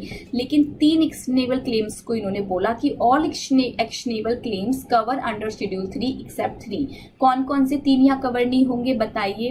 बैटिंग, गैम्बलिंग और लॉटरी।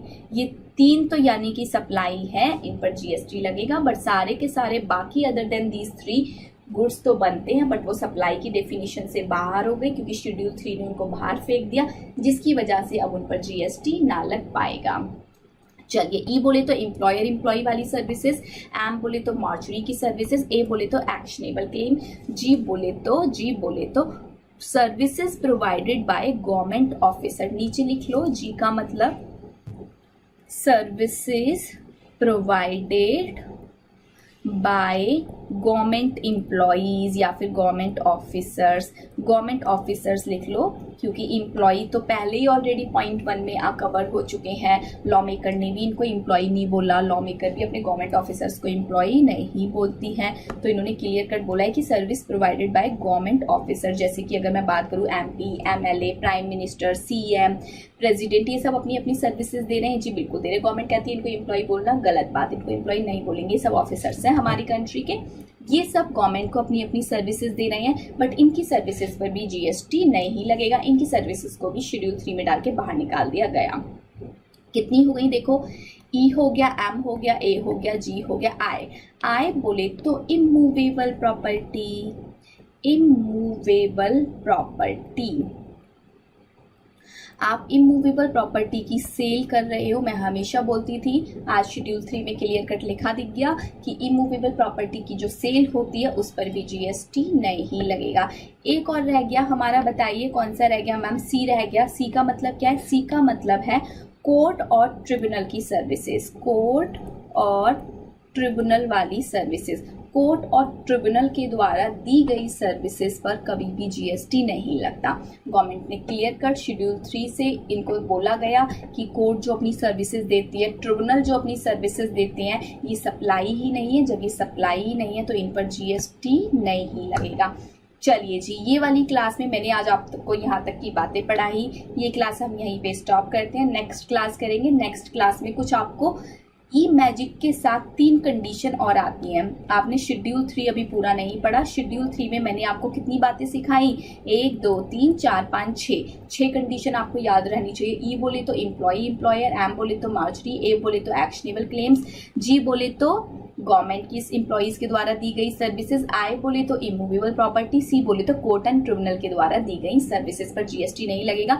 लेकिन ये आपको सिर्फ ई मैजिक नहीं याद करना था, ई मैजिक प्लस 3 आपको याद करना है। ई मैजिक प्लस 3 से आपको ये याद रखना है। 3 सर्विसेज और है, नेक्स्ट क्लास में सिखाऊंगी, उसमें थोड़ा सा कस्टम का बेस बनाया जाएगा, फिर उसके बाद ये 3 सर्विसेज आपको सिखाई जाएंगी। कस्टम अभी नहीं करेंगे, पहले पूरा जीएसटी खत्म होगा, उसके बाद 4-5 क्लासेस का कस्टम है, वो आराम से हो जाएगा, उसकी टेंशन मत लेना। चलिए, तो इतना समझ आया। कल की क्लास में हम ये 3 सर्विसेज सीखेंगे और आगे बढ़ जाएंगे। चलो, मैं आपको एक बेस क्लियर कर देती हूँ नेक्स्ट क्लास को कराने से पहले।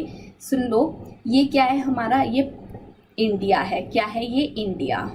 मे बी लास्ट क्लास में आपको 10 मिनट का थोड़ा सा एक क्लास नहीं मिलेगी, तो जहाँ से मिलेगी वहाँ तक मैं इसको कनेक्ट करके छोड़ दे रही हूँ, फिर आप बढ़िया से लिंक कर जाओगे। जो नेक्स्ट क्लास है वो 10 मिनट में एक्चुअली माइक नहीं ओपन हुआ था, इवन आज की क्लास में भी नहीं हुआ था, जिसकी वजह से आज की क्लास मुझे स्पेशली रिकॉर्ड करनी पड़ी है पेन ड्राइव स्टूडेंट्स के लिए। तो कोई दिक्कत नहीं है, नेक्स्ट क्लास में 10 मिनट का इशू था तो वो 10 मिनट का भी मैं यहाँ पर कर दे रही हूँ, उसके बाद नेक्स्ट क्लास अब कंटिन्यू आपको मिल जाएगी। चलो, ये है क्या है, ये है इंडिया मैम, ये है यूएसए, ठीक है जी। जी मैम, अब यूएसए से कोई सामान इंडिया में आना है, अब यूएसए से सामान इंडिया में आ कैसे जाए, इतना सारा दूर दूर तक पानी, हर जगह पानी ही पानी है, तो इंडिया यूएसए से ये सामान इंडिया में आए कैसे मैम? आएगा ना शिप वगैरह के थ्रू आएगा। जी बिल्कुल आएगा। अब सपोज करो ये पूरा पानी है, इस पानी के थ्रू क्या हो रहा है, ये शिप यहाँ पर आई और यहाँ पर आके पोर्ट पर रुक गई। ये जो पोर्ट है, इस पोर्ट को क्या बोला जाता है? Custom port. क्या बोला जाता है? Custom port. ये जो शिप है ये कस्टम पोर्ट पर ही रुकेगी, अप्रूव्ड पोर्ट पर ही रुकेगी, किसी अनदर पोर्ट पर ये जाके अपनी मर्जी से नहीं रुकेगी, उन्हीं पोर्ट पर रुकेगी जो कि कस्टम के लिए ऑथराइज्ड है। तो ये शिप कस्टम पोर्ट पर आके रुक गई। होता क्या है, जब ये शिप में माल डाला जा रहा था, गुड्स वगैरह रखे जा रहे थे, जब गुड्स वगैरह यहाँ पर लोड किए जा रहे थे, तो इन गुड्स को जब यहाँ पर लोड किया जा रहा था तो एक डॉक्यूमेंट इशू किया गया था। कौन सा डॉक्यूमेंट इशू किया गया था? उस डॉक्यूमेंट का नाम होता है बिल ऑफ लैडिंग। क्या नाम होता है? Bill of lading. Bill of lading इसने बनाया होगा, जो शिप चला रहे हैं उन्होंने बनाया होगा। इस बिल ऑफ लैडिंग की इन्होंने कितनी कॉपी बनाई होंगी? 3 कॉपी। एक कॉपी इन्होंने कहाँ पर दे दी होगी? एक कॉपी इन्होंने अपने पास रखी होगी। जी मैम बिल्कुल रखी होगी। और एक कॉपी इन्होंने किसको दे दी होगी? एक कॉपी इन्होंने दे दी होगी किसको? जो रेसिपिएंट है, जिन्होंने गुड्स मंगाए थे, एक कॉपी उनको भेज दी। और एक कॉपी किसके पास चली गई होगी? एक कॉपी चली गई होगी यूएसए वाले के पास। तो 3 कॉपी बनी थी। बिल ऑफ लैडिंग बिल्कुल बिल्टी की तरह होता है। बिल्टी टर्म अपने इंडिया में यूज होती है, लेकिन bill of lading outside India में यूज होने वाली टर्म है, कस्टम में यूज होने वाली टर्म है। तो जब ये माल आ रहा था, गुड्स आ रहा था, तो बिल ऑफ लैडिंग बना। बिल ऑफ लैडिंग की 3 कॉपीज बनी, यूएसए वाले पर भी चली गई, रेसिपिएंट पर भी चली गई, पोर्ट पे भी चली गई। अब गुड्स पोर्ट पर आया, तो जब जैसे ही ये शिप वाले हैं ये पोर्ट पर पहुंचे होंगे, इन्होंने बिल ऑफ लैडिंग इनको दिया होगा। इन्होंने बिल ऑफ लैडिंग पोर्ट वालों ने देख के, क्या पोर्ट फोन करेगा? नो। तो पोर्ट पर कोई ना कोई ऑथराइज्ड ऑफिसर तो होगा। जी मैम बिल्कुल होगा। कस्टम ऑफिसर्स होते हैं, कस्टोडियन होते हैं। कस्टोडियन बेसिकली एक तरह से चौकीदारी का काम करते हैं। कस्टम पोर्ट पर देखते हैं कौन सी शिप आ रही है, कौन सी शिप जा रही है। और कौन होते हैं? और कस्टम ऑफिसर्स बैठे होते हैं पोर्ट पर। ये सब पोर्ट पर बैठे होते हैं। तो क्या हुआ, कस्टोडियन ने फोन लगाया रेसिपिएंट को, रेसिपिएंट आ जाओ, आपका जो शिप का ऑनर है वो बिल ऑफ लैडिंग लेके आ गया है, रेसिपिएंट आप भी अपना बिल ऑफ लैडिंग लेके आ जाइए। रेसिपिएंट के पास भी एक बिल ऑफ लैडिंग था, रेसिपिएंट भी अपना बिल ऑफ लैडिंग लेके पोर्ट पर पहुंच गया। ये जो शिप वाला बिल ऑफ लैडिंग लेके आया और एक बिल ऑफ लैडिंग रेसिपिएंट लेके आया, इन दोनों का बिल ऑफ लैडिंग मैच हो गया, तो ये बात तो प्रूफ हो गई कि रेसिपिएंट बिल्कुल सही इंसान है। ठीक है जी। अब बेसिकली गुड्स पोर्ट पर आ चुका है। अब गुड्स जब पोर्ट पर आ जाता है तो रेसिपिएंट को क्या बनाना पड़ता है? बिल ऑफ एंट्री फाइल करनी पड़ती है। क्या फाइल करना पड़ता है? बिल ऑफ एंट्री, जिसके थ्रू ये कस्टम ड्यूटी वगैरह भरेगा, इंपोर्ट ड्यूटी वगैरह जो भी होती है वो सब ये भरेगा। तो रेसिपिएंट एक डॉक्यूमेंट बनाता है जिसको बोलते हैं कस्टम ड्यूटी।